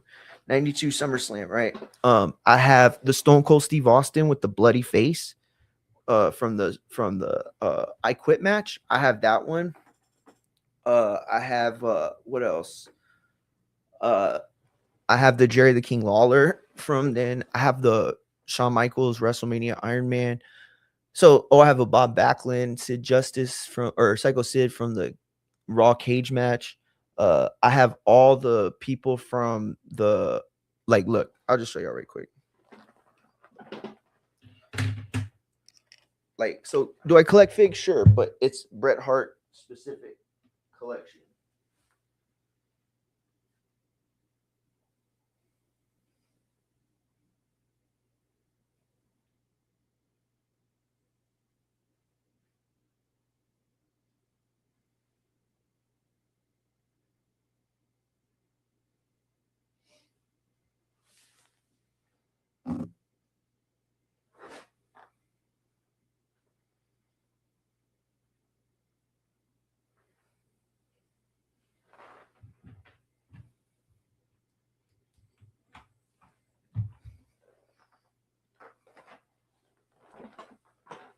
Okay, let's see. Here.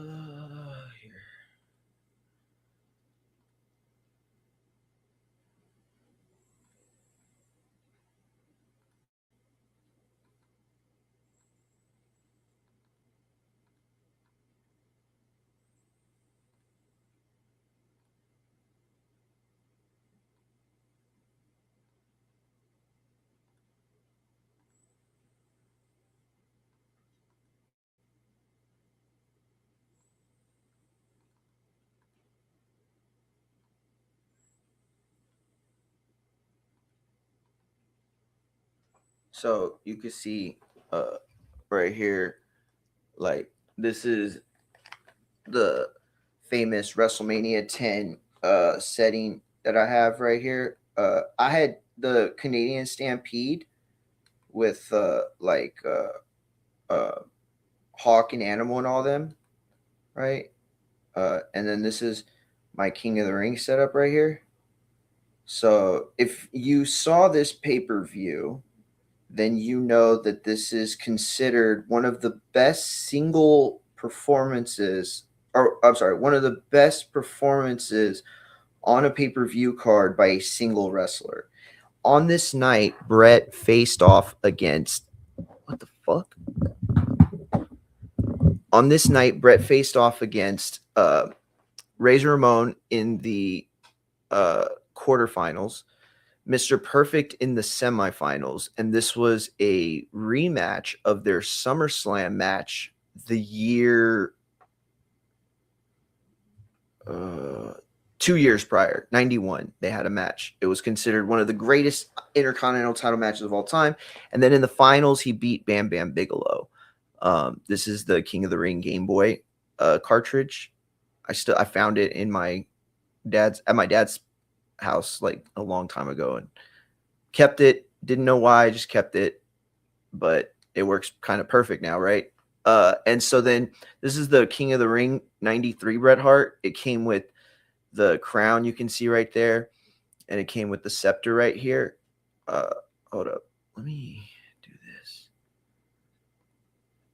Yeah, so it came with the scepter there, you see, and then the robe. I bought this like miniature robe stand or whatever, or coat hanger. And then I had my wife make this for me. This is a cotton ball wrapped around a red t-shirt that I cut, and this is a purple t-shirt, and she used glue and I think pins to create this ruffled effect. But yeah, these are just t-shirts, and then under, I forget what I used. I think I used like a empty pill bottle, like a I think it was like a fiber pill bottle or something small. Oh no, it was an old vitamin C pill bottle. And so yeah, that's all that is. And then if you remember when he was getting coronated, Jerry the King Lawler came out. And so I'm still looking for Mean Gene Okerlund in a tux. But like not crazy price like it is on eBay. To finish this one. But anyway, the point I'm making is that I do collect figs, and I'm not ashamed of it. I'm not embarrassed by it. It is something that makes me feel good. And whenever I go to Walmart or any of those places, I always stop in the figs store. You know, one of the things I feel really bad about for kids these days is that they don't got toy stores, dude. Like we had KBs, we had fucking Toys R Us. Like, man, we had everything, bro. I think we took it for granted. Anyway, so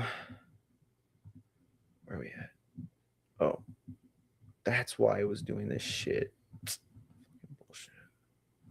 By the way, I'm getting a new computer and a new card, a new what's it called? Card.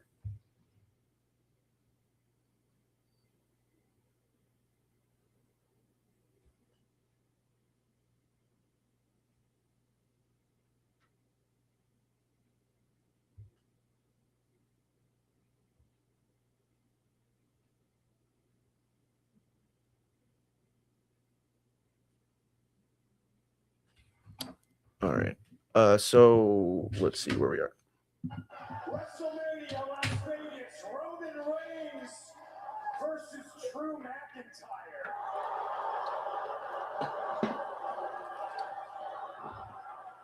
It's like, again, Or what's the other side of the coin? Roman Reigns versus the best in the world, CM Punk.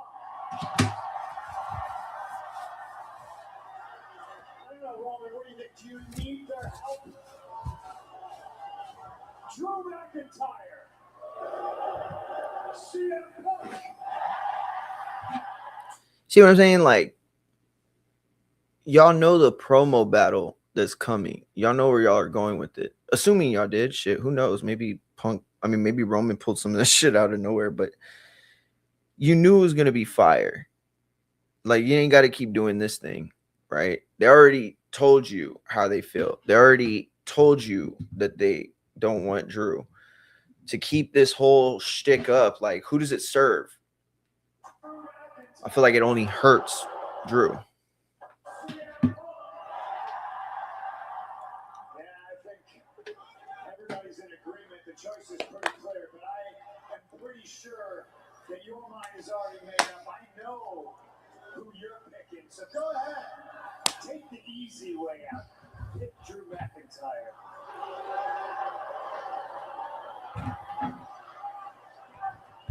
Hold up now. I don't like the guy, but you're talking crazy. Drew McInytre is the easy way out. Hey, Phil, I don't know if you realize this, but Drew's like 4 times bigger than you.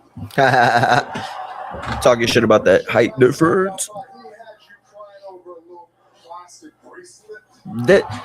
This right here was good. I'm glad he brought it up, but I feel like sometimes I think wrestlers think that a line's gonna get over more than it actually is.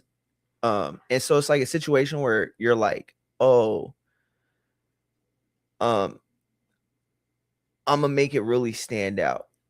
And he's like, over a pink bracelet, like drawing it out. Like, if it's just a line you throw out there, like, you know what I mean? Like something like, oh, you think Drew's the easy one? Drew has 40 pounds on you. He has 6 inches on you. Not to mention in his pants. No, I'm playing. And then he's like, and last time y'all fought, weren't you crying over some pink bracelet like a bitch? Stop with all that. Like, you know what I mean? Like, don't make it just a pink bracelet, like, or plastic bracelet, I think he said.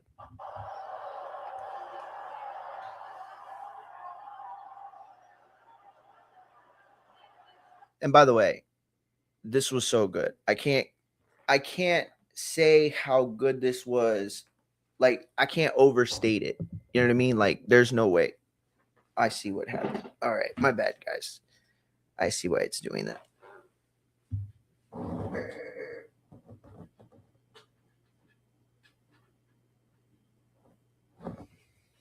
Okay, there's no way this is gonna work.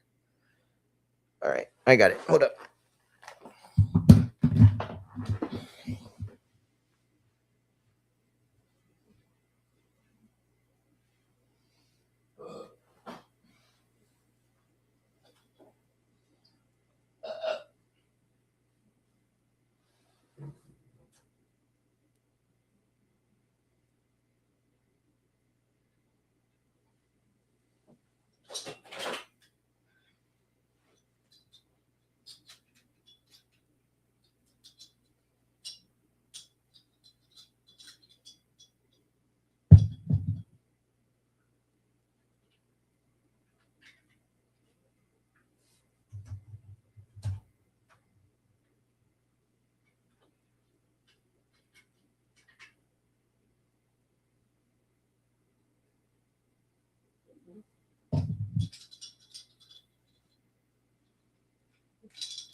That's better. What's the matter, Canella? You want to show everybody how much weight you lost today? Show them. Come on. Let's see you big. Show them. Come on. Sit. Oh, then never mind.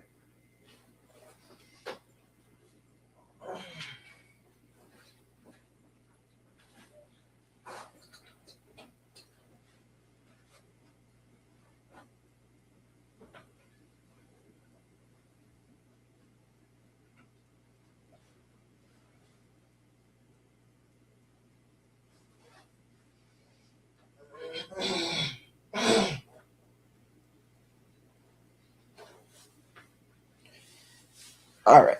That's better, right?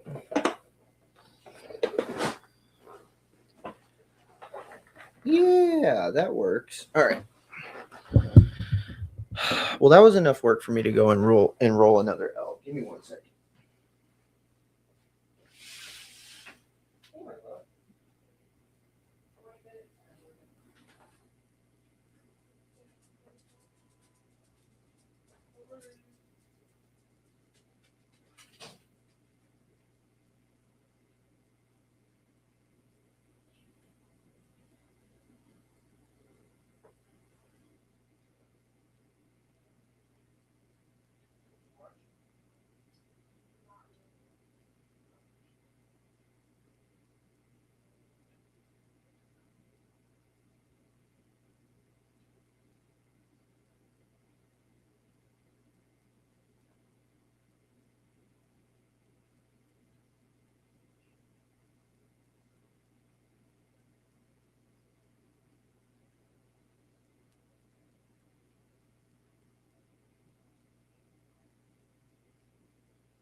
Oh, he said he wanted to see him. He said he wanted to see it. He said he didn't believe it. All right. That's cool. That's cool. You could not believe it, but I got him for you to show. All right. Here it is.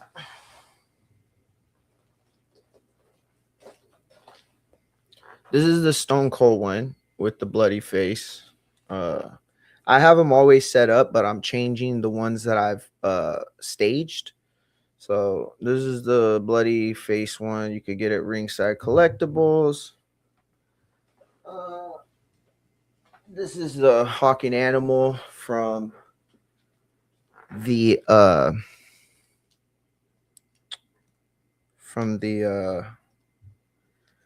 Montreal Screwjob, from the Canadian Stampede match. They're done really well. That's why I wanted them. I mean, I always wanted to like stage the Montreal Screwjob. I mean, God damn it, why do I keep saying that? I always wanted to stage the Canadian Stampede, but they never had them. And this is the Monday Night Wars Brett. This is probably my favorite Brett ever, other than the King of the Ring Brett. But it's the all black attire. That's the one he had for the Canadian Stampede. That's why I needed that one. And then, of course, we got the Bulldog Heart Foundation for Canadian Stampede. And then we got, this is the one that just came out, the Brian Pillman Heart Foundation with the shirt and the crutch. This one just came out not that long ago. And then, of course, we got the Anvil. This came out a long time ago. Dude, this cost me like fucking $80. No, it wasn't 80. It was like 50. It had been 80 to 100. And by the way, loose, right? Not even in package, not even mint, like loose. It was like 80 to 100 sometimes even more. But found a guy, he had it mint in box. So there's a difference, right? So like you could have mint in box, that doesn't mean it hasn't been open. That just means that it's been open, but the fig's been kept mostly in pristine condition, usually in the box. But you know, there's a difference between mint in box and never been opened, right? And so this one was mint in box, so it was a little cheaper, but guy had a deal. I sent him a counter and I won it, you know what I mean? And then lastly, oh well, other than the other Stone Cold, right? Because he was the other guy in the Canadian Stampede, but the other one was the Ken Shamrock. I think this one came out last year, the year before. But yeah, so again, I go to the figs. I don't collect figs really. I collect Bret Hart lore figs. Figs that are important in the lore of Bret Hart, right? Like the other one I got. So this is the WrestleMania 8 Bret Hart that he fought Roddy Piper.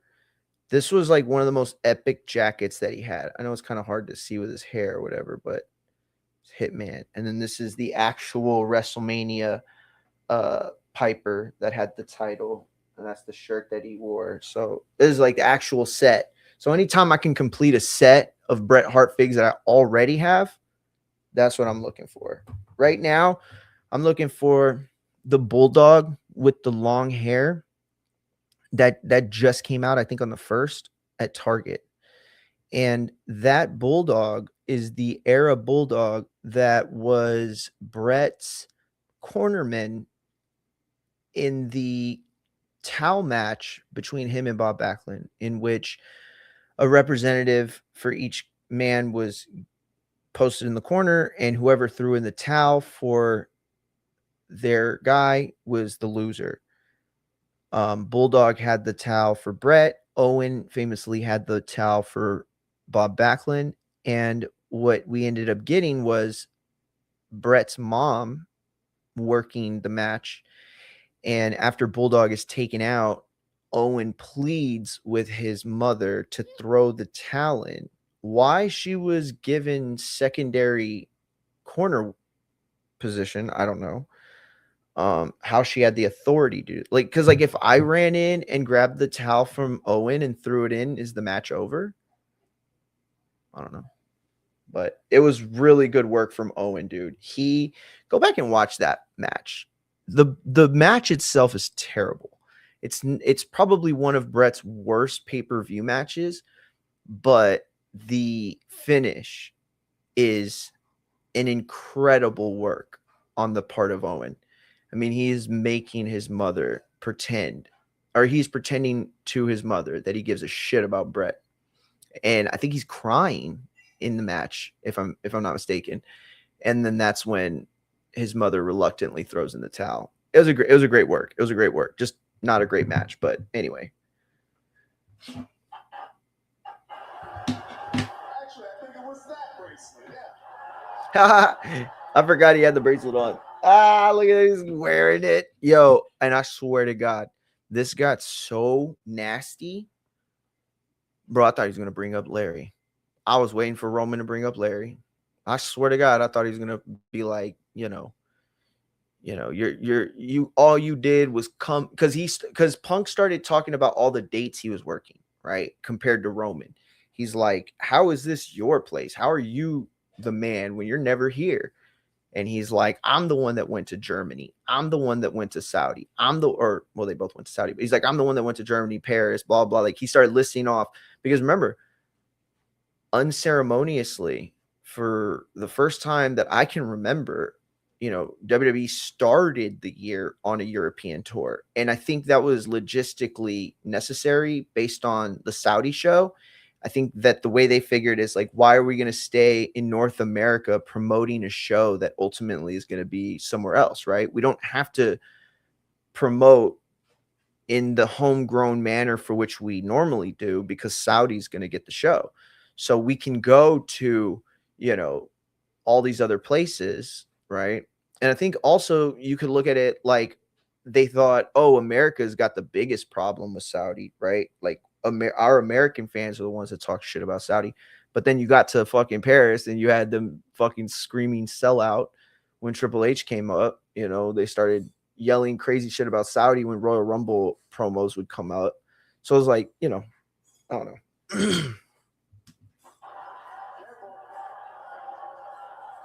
He said, careful. Yo, he said, careful because he knew Larry's coming up, right? He was like, oh, yeah, that was all I was saying. He's like, all these dates I worked. And I swear to God, I thought Roman was going to come back. Like, well, all those dates you worked, you still suck. And all that happened was you weren't around enough at home and your dog died. Dude, I swear to God, I thought he was going to say it. I swear to God. This is like one of the most out-of-pocket promos in the history of these two guys' career, which is saying a lot. I know you beat him in the past, but I beat him in the most dangerous match this company has to offer. Hell in the South. I put him in the dirt. I put him in the dirt? I don't even remember him saying that. I beat Drew for like 3 years straight. Yeah, you beat Drew. You and how many of your cousins? Yeah, that was crazy. That was a crazy lie. He said, oh, yeah, you beat Drew with how many of your cousins? He ain't lying. Hey, tell me the lie. Watch how you talk about my family. Remember this. We're the only reason this place is where it's at. Oof. We're the only reason that you had a show and a company to come back to. There it is. That was the setup for the KO.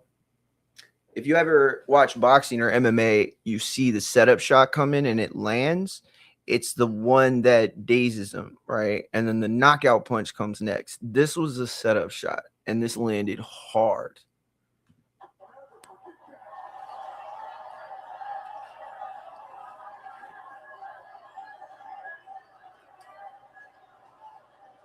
You really believe that, huh?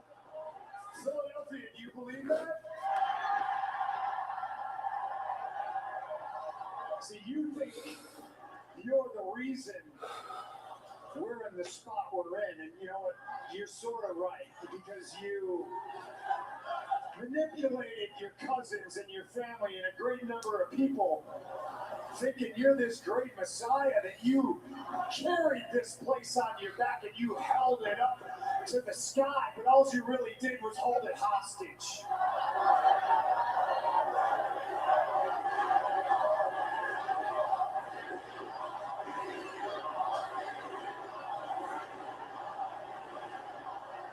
This isn't ESPN.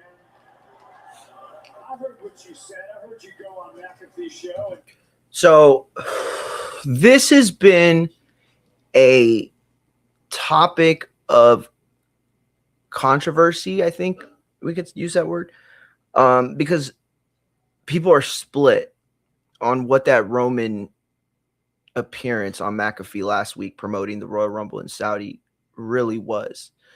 There's a contingency of people that believe it was authentic and Roman was, you know, kind of went into business for himself a bit. Not that it's like you can do that, because it's like, I don't know how scripted those promos are. I don't know how scripted those interviews are. I can't imagine that anybody from WWE is calling Roman Reigns and telling him like how to talk and like how to be, and you know what I mean? Like, I can't imagine that. That doesn't sound like something he would vibe with. That said, there's another contingency which is growing more and more every day that suggests Roman Reigns was performing a work that creative was either fully aware of or it was their idea. I don't know. I don't know which one's better, to be honest with you, because if it's real, it's juicier, right? It makes the stakes even higher. You wonder like a lot of the background shit. But if it's storyline, then like eventually we're going to see Triple H, right? Like eventually we're going to find out who was on the other end of that phone call. And, you know, we'll talk about the Braun Breaker stuff to finish the show, but that's a big part of it too. Like, you just disappeared that narrative. Like last week, the Vision was the most dominant, most powerful institution and faction in WWE, possibly on Raw, possibly in all of WWE, and certainly one of the most powerful in wrestling. And within a span of 7 days, without any sort of storyline, you completely shifted it. And then this week on Raw, they look like one of the most immature,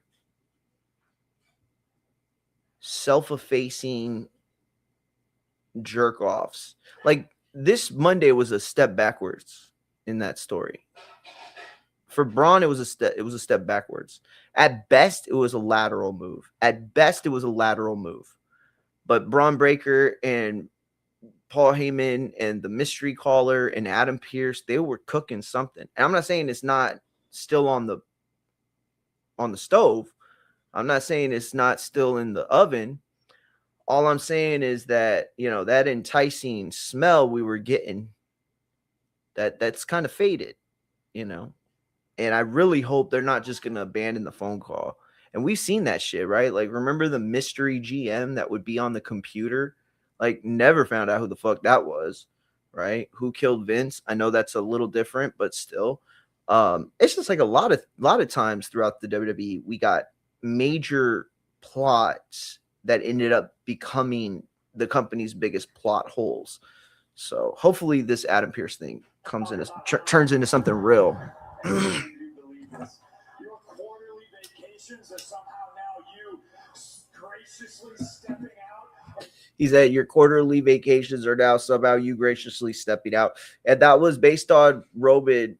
He made those comments on Pat McAfee that were basically, get over kids. Like he was like literally like calling them kids, like y'all need to get over it. Like I'm leaving and I give y'all the room to become what y'all can become. Y'all aren't getting over. And this is Punk saying like, bro, you're just twisting that narrative because every time you come back, it's the Roman show. So what does it matter if these kids get 4 to 8 weeks of Romanless TV if you're just going to come back and just cement yourself in the spot, right? And then like, where's Bronson Reed in all this? And obviously like, it doesn't matter because he's the Royal Rumble winner, but like, damn, y'all didn't even put that to bed. Like, so now you got an Owen Hart situation where if Roman wins at Mania, Reed could be walking around like, bro, I'm the real champ. I beat that motherfucker. Like, he beat an old Punk to get a title. Like, this is Patty Pimblett and Sean O'Malley in the UFC. They got star power, so we're going to put them in title spots. But do they really earn it? Are they really that guy? I mean, does anybody still believe Punk is the best in the world? Oh, I don't think, unless you're like a Punk fanboy from Chicago, I can't believe that anybody would see him like that. I mean, he's a major star. Obviously, he's a superstar. And, even a superstar on his way down is still highly valuable compared to the rest of the roster.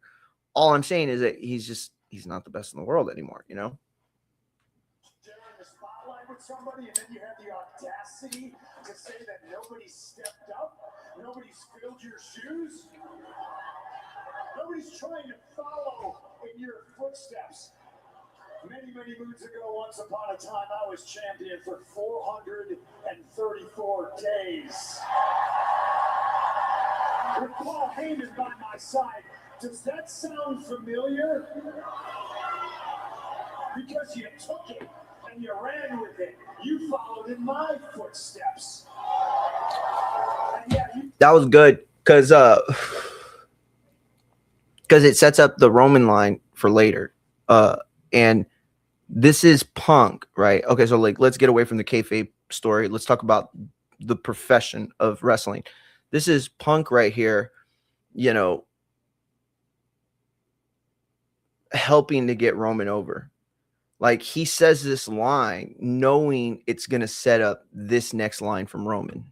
1,316 days, congratulations. But news for you, just because you did it longer doesn't mean you did it better. Well, it kind of does, right?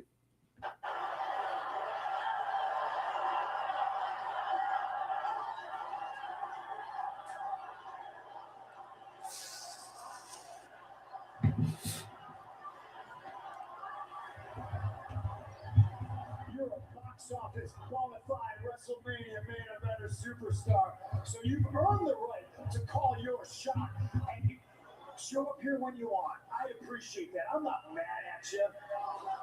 I ain't mad at you. You choose to be a part-time. Whoa, whoa, I ain't mad at you. I ain't mad at you. Oh, whoa. And Scotland, and Denmark, and Belgium, and London, and Toronto. And I choose to come back here to the hostile city of Philadelphia so I can say things like, doesn't it feel great to be alive on a Monday night in Philadelphia? Or what?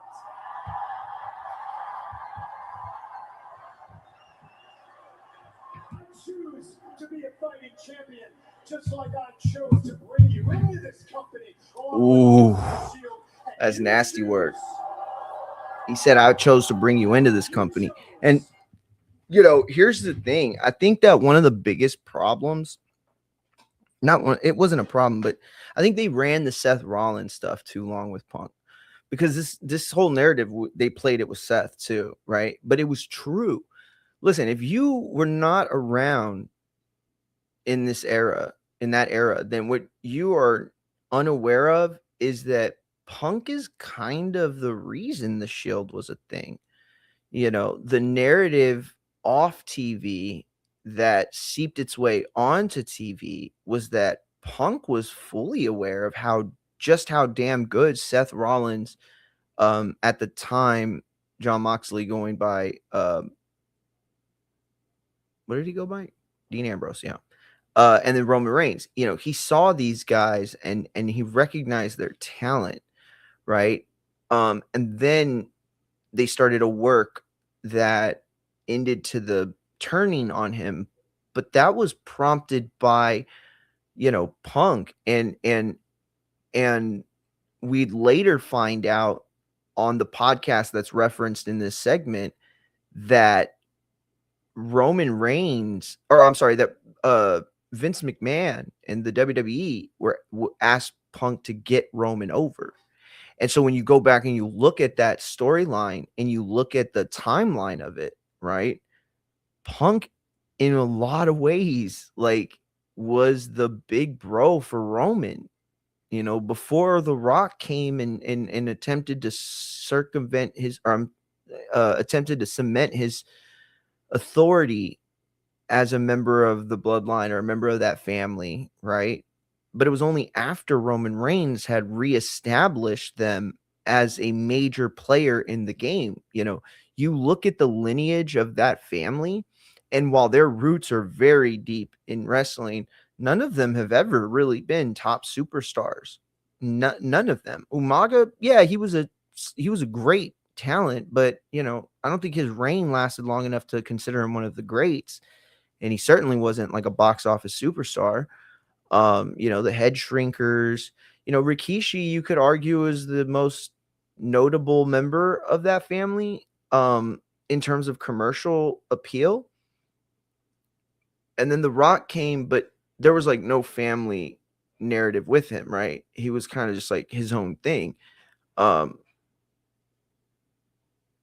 It's Roman that really put their family in a position to take over when the McMahon family became relevant in wrestling. I mean, not irrelevant, but less relevant than it was. And you can argue that Punk set that motion set that course in motion. You know, that's not to say that Roman wouldn't have gotten over. That's not to say that they wouldn't have pushed Roman. That's not to say that Dean Ambrose or Seth Rollins wouldn't have ever, you know, been valued or anything like that. It is to say, though, that without Punk, the timeline could be much different. You know, the pushes could be much different. And so he, you know, and then you look at the Shield. This is an interesting thing of it right here. And Punk got it over, but I don't know if he got it over well enough, but he's got plenty of time to do it. The narrative is that the WWE has taken advantage of Punk in every single way. So when he went on that podcast, he talked about how they physically took advantage of him, right? Trying to make him work despite the fact that he was hurt. But then he leaves, and yet they continue to use the narrative that he established that would end up saving the company is not the word. That would end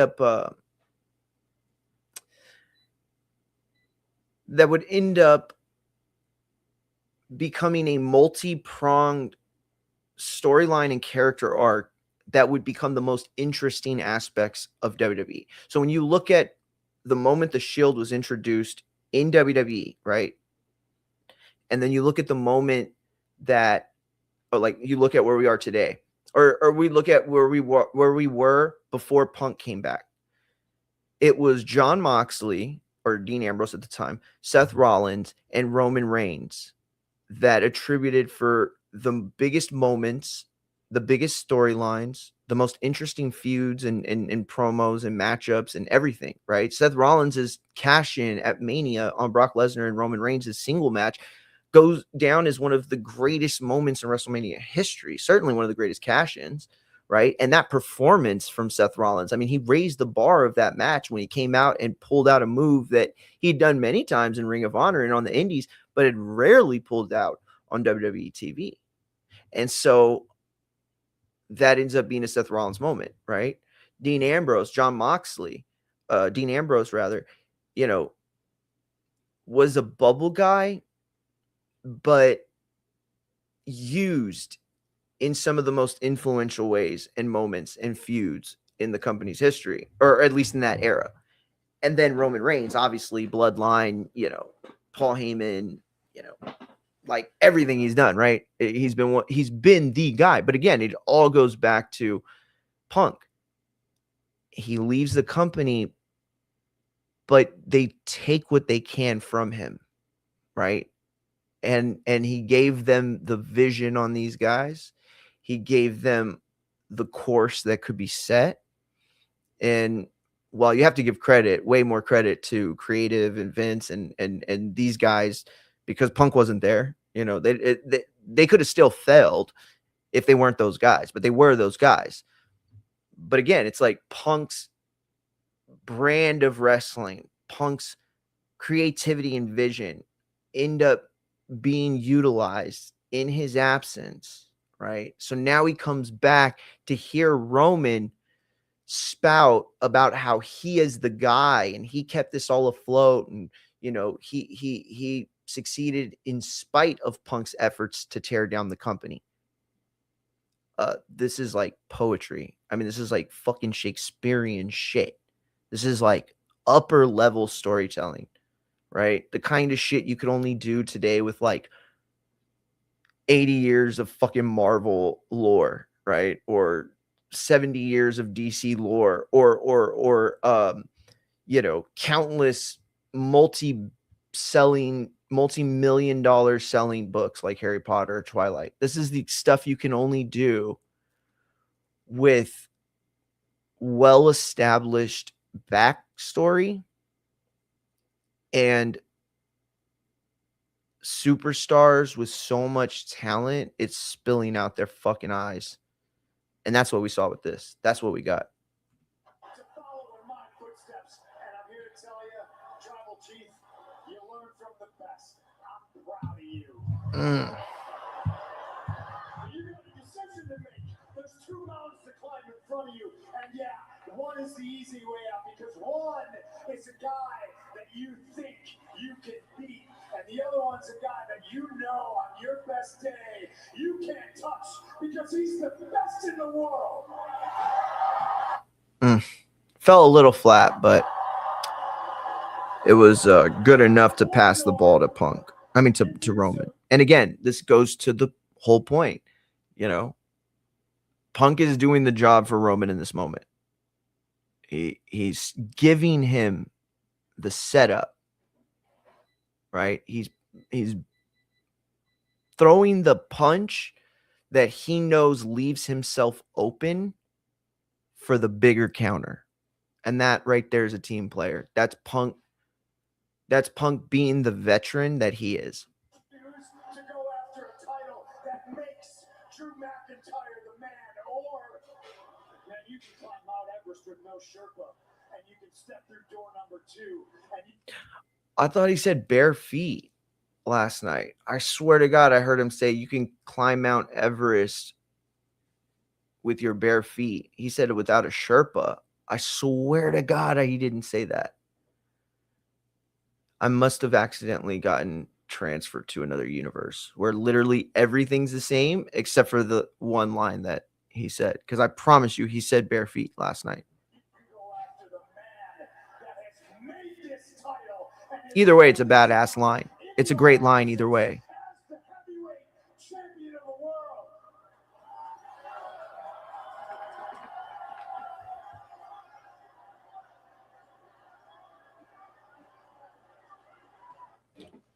Hey, Tony, appreciate you, champ. Yeah, hey, El Tigre in the building. What's going on, champ? My bad. I didn't see any of y'all on IG until just now. Oh, Antonio, what's going on? My mans. Appreciate you tapped in. Oh, man, Omar, I don't know if you're still on. You sent that question a long time ago, but it's actually not a Supreme shirt. Casual fan, if you've been listening to me since the Boxing Boys days, then you know the casual fan. Cash, he made shirts. I don't know if he still does, but he made a lot of really cool shirts. I have like a couple of his stuff. I have this one. It's like a comic book style, and Crawford is shadow boxing, and then Spence is like overlooking him behind, like he's like bigger, right? Like staring him down, like if he's like the bad guy, like if he's Thanos, like 10 times, right? Bigger. And then the like hero that's trying to slay him is, right there in a smaller form. That's the way the shirt is in comic book style. And it's got like, price tag and stuff with the logo. Like it looks like it's a comic book cover. And then I have this one, but it's not Supreme. It says Supremacy. Yeah, I'll be honest, the few people actually every time I wear this shirt on air, somebody mentions it, or almost every time. And I swear every time somebody's like, oh, they're just copying Supreme and stealing their fucking shit. And it's like, yeah, I get that. It's a fair criticism. That said, I think it's like art, right? It's like an art statement, like it's supremacy, right? And so, yeah, he uses the font and stuff like that. But I think, again, it's ultimately a play on the pop culture aspect of it. Babe, Ash, who is that artist? We watched that documentary on Netflix about him. He was gay. He did a lot of that pop art stuff. Andy Warhol, thank you. So Andy Warhol, this is like the stuff he did, right? Like, he recognized that when you go to the grocery stores, you're inundated by art, right? Campbell's logo, Coca-Cola logo, fucking Jif logo for peanut butter, whatever. Like you're inundated by art, and how it reflects society, which is like upper level type shit thinking, right? And so that's what I think. That's where Cash was on with this tip, right? It's like an Andy Warhol, but like boxing. Because if you look, this was the fight. Canelo and Triple G, and then you got one of the biggest matchmakers in the world at the time, of all time, vice president at the time, Oscar De La Hoya, B-Hop, Tom Loeffler, I think is somewhere in there. And so it's like, it is what it is, right? But anyway, I appreciate you saying what you said. Let's get one thing straight. You're making all these towns because you took a 10-year vacation. Nasty work. Be trying to get it in as much as possible, too. Right there, I thought he was going to be like, and by the way, all that time away from home ended up causing your dog to die. And then everybody would just been like, oh my God, Roman Reigns is psychotic. And the second thing, I learned from you. That laugh is so perfect. So perfect. It was like a troll laugh, but also like a bad guy laugh. You know what I mean? The hell, what happened? All of a sudden I look like Sheamus. What the fuck is going on? Oh, it's because I have this other light on. My bad. Wait, maybe this light's not the problem. Maybe it's this one. No, I'm just gonna leave them both on. So anyway, yeah, it's like diabolical and also like trolly. Not to do. It's a good line. Yo, he said Phil. That made it real.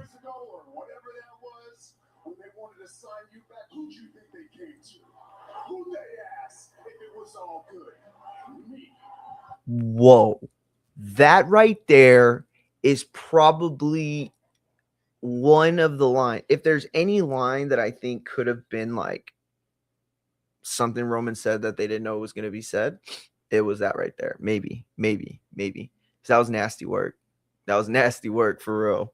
I made the promise to Paul, and I kept it, and I did the best I could. No, champ. No, you're mistaken. No, you're mistaken, champ. No, you're thinking of it as what's the biggest line that was said. And so, yeah, in that sense, the podcast line was the biggest line said. It was the most meaningful, right? It had the most weight behind it. But you're thinking of that wrong, because there's no way that didn't get cleared. There's no way that he didn't come to Punk or Punk come to him or somebody in the creative say, we're going to use this or you're going to go here with it. There's no way. So no, that isn't the line that he could have gone into business for himself with. And again, I don't like using that, as he didn't go into business for himself. He's like, trying to push the envelope. He's of that level, right? Some people might say like, oh, what about Hangman Page? Like Punk got pissed off when he dropped the line that wasn't supposed to be in there. You know what I mean? But it's not the same, champ. It's not the same. You know what I mean? Like you're in there with Hangman. That's Punk doing Hangman the favor. That's Punk putting Hangman over. Even if he's burying him, he's that much bigger than Hangman. This though, this is different. These are two guys in the same hemisphere, but one guy stuck around and outranked, passed up the veteran, the legend, Punk.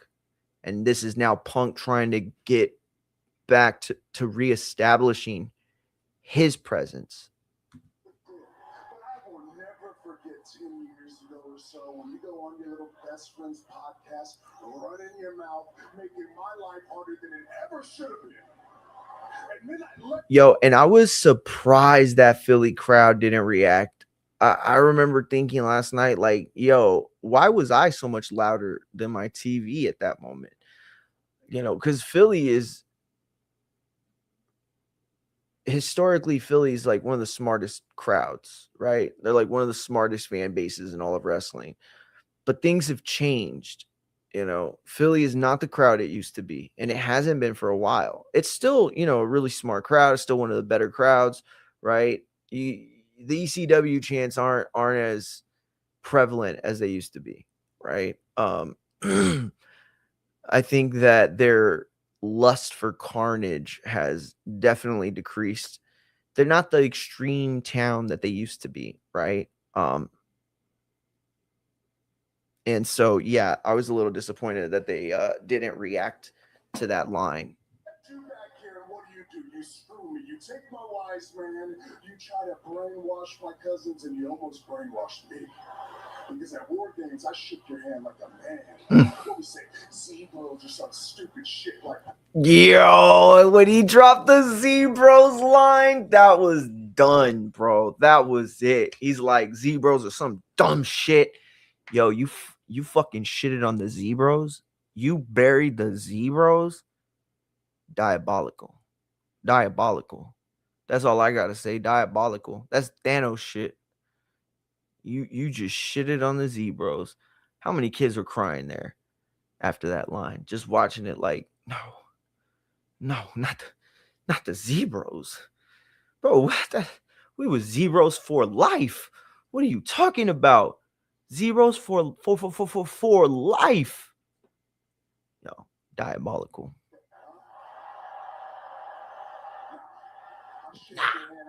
Nah. Some little young boy. Well, guess what? I made my choice. I could pick you because you're the biggest star available. I could, yeah. I could pick you because you're on Netflix and you're on the best show. I could, but no. That was the other thing. That best show, like that best show line, that's another one that could have been not part of the script. Like you just buried SmackDown now. And now here's the other part. Maybe it needed to get buried because there's a lot of people that don't understand the optics of the two shows today. And that's because WWE did a really good job of trying to pass off SmackDown as the number one show. I mean, it was the number one show. It was the A show for a while. When it wasn't immediately, and Raw becomes that show because we're all programmed as wrestling fans to know that Monday is when wrestling happens. Because now Saturdays sometimes when it happens, but sometimes it's on Sundays, and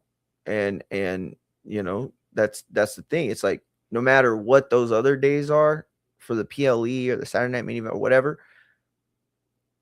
Mondays is always Raw. You know what I mean? Rain, sleet, snow, Raw is going to happen. So we're programmed that way.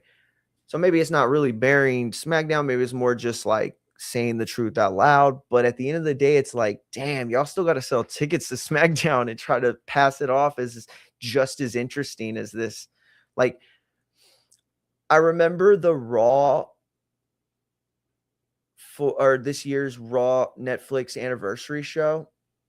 And I remember thinking, man, poor SmackDown, because it's going to come back and be the first show of the new year, right? That's the way it worked out. SmackDown was the first show that was live that they came back from after their holiday break. And I thought, damn, that sucks, dude. SmackDown's in such a shitty position because it's like, who gives a fuck, right?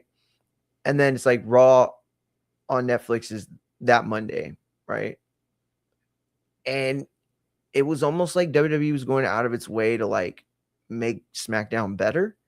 SmackDown was not a show people were like super like interested in, and it ended up being really good, like really good. That first SmackDown of the year. Raw on Netflix, not that it was bad, it just didn't live up to expectations like at all, not even a little bit. They I think shit the bed bad on that one. And then the next SmackDown, the title change happens, right? It was the next SmackDown. Well, regardless, one of the next SmackDowns, the title change happens. It's like, okay, but either way, Raw's on Netflix. Like, what are we talking about? Peacock don't even have shit on it anymore, except for I think Saturday Night Main Events, right? And NXT PLEs, if I'm not mistaken. I don't remember, but all I know is that SmackDown feeling like a C show after this segment. Yo, I'm picking you because I hate you. Why did that line go so hard? I don't understand. It just like if somebody would have said to me, like if a WWE writer would have come to me, God damn, now I'm Sheamus plus page. Yo, what the fuck? Why is the light getting so hot?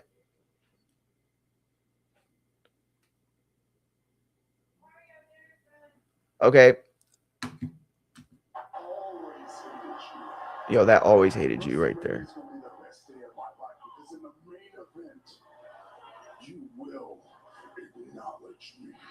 That went hard. Punk know he got outdid right there. Punk know he got outdid.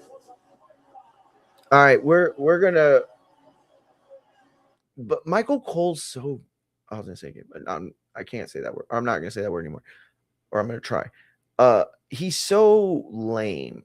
Like that was a pipe bomb right there. Can you just like? Can we just like not try to like pipe bomb everything? Can we not try to categorize everything as a pipe bomb? Like a pipe bomb isn't just a great promo, and that was a great promo. That was an epic promo, but the way that not all fingers are thumbs, but all thumbs are fingers, right? Let's kind of like keep it all in rationalization. But anyway, listen, dinner's done, show's done. I'm gonna mention real quick one thing about Braun Breaker. Let me turn my gain down. All right, that's better. I'm gonna mention. God, I'm gonna mention one last thing real quick about Braun Breaker. It was terrible, terrible what they did with him this week on SmackDown. I mean, I'm sorry, on Raw. So if you didn't realize, last week or 2 weeks ago on Raw, the Vision got everything they wanted. Braun Breaker was reinstated from his suspension. He was put into the Royal Rumble with every other member of the Vision. I mean, everything they wanted.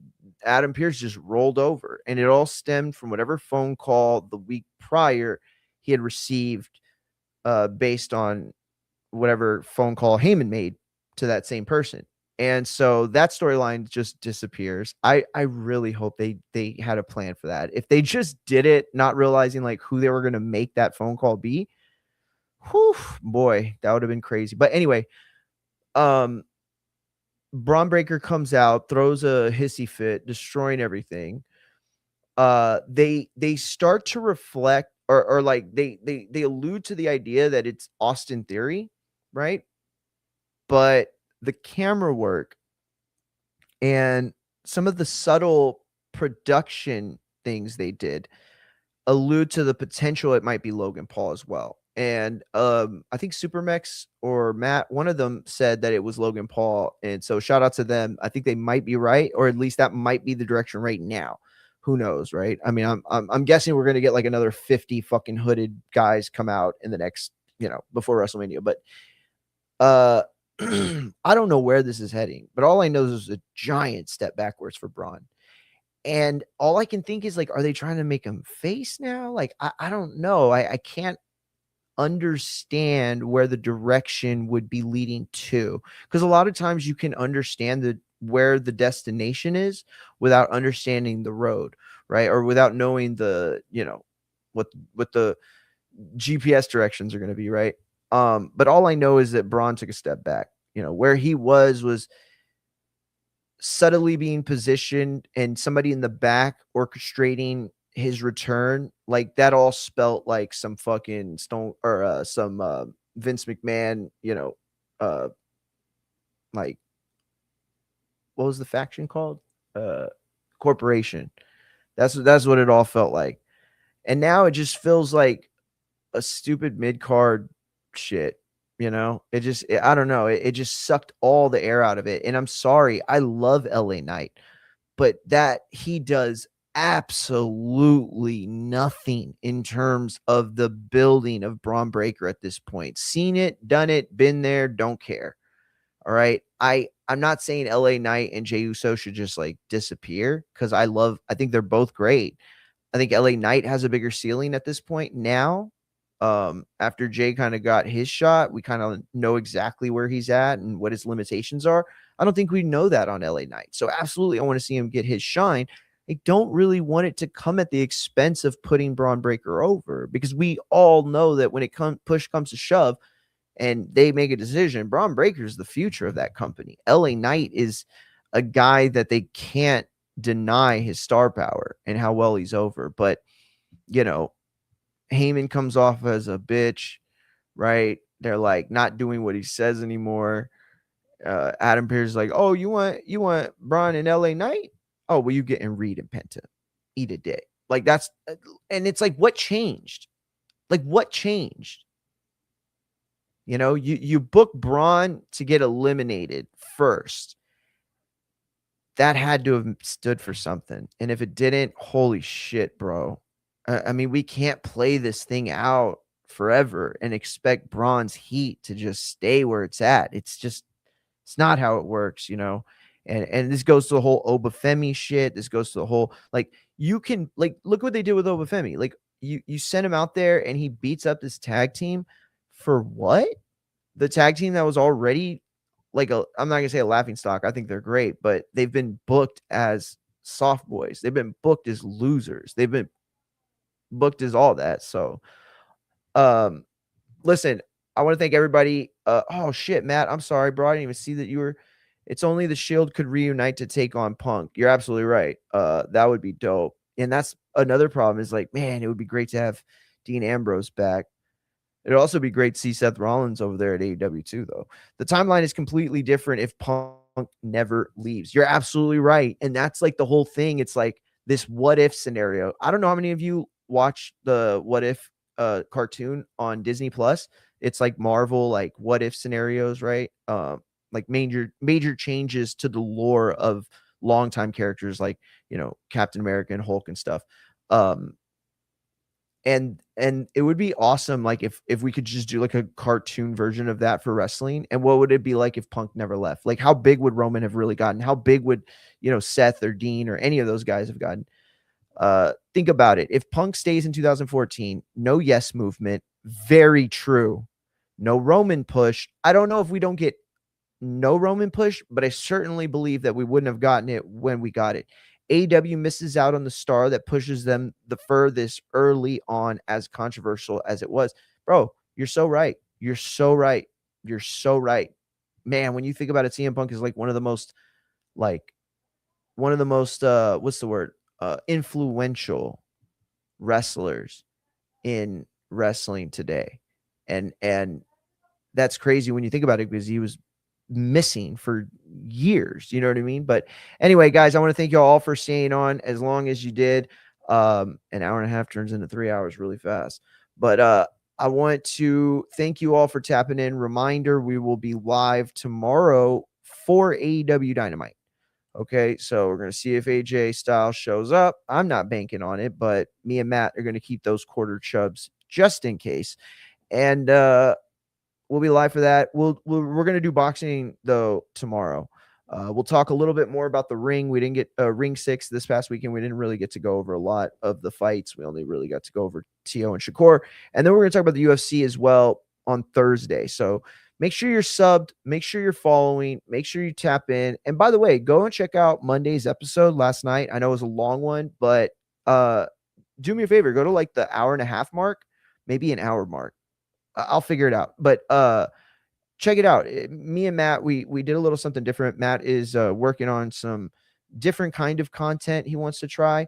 And so we utilize that opportunity after Raw to go and try it out. It's funny. We're being ourselves, and at the same time we're being open and honest about things that happen in our youth, and we can laugh about them now, but hopefully it works to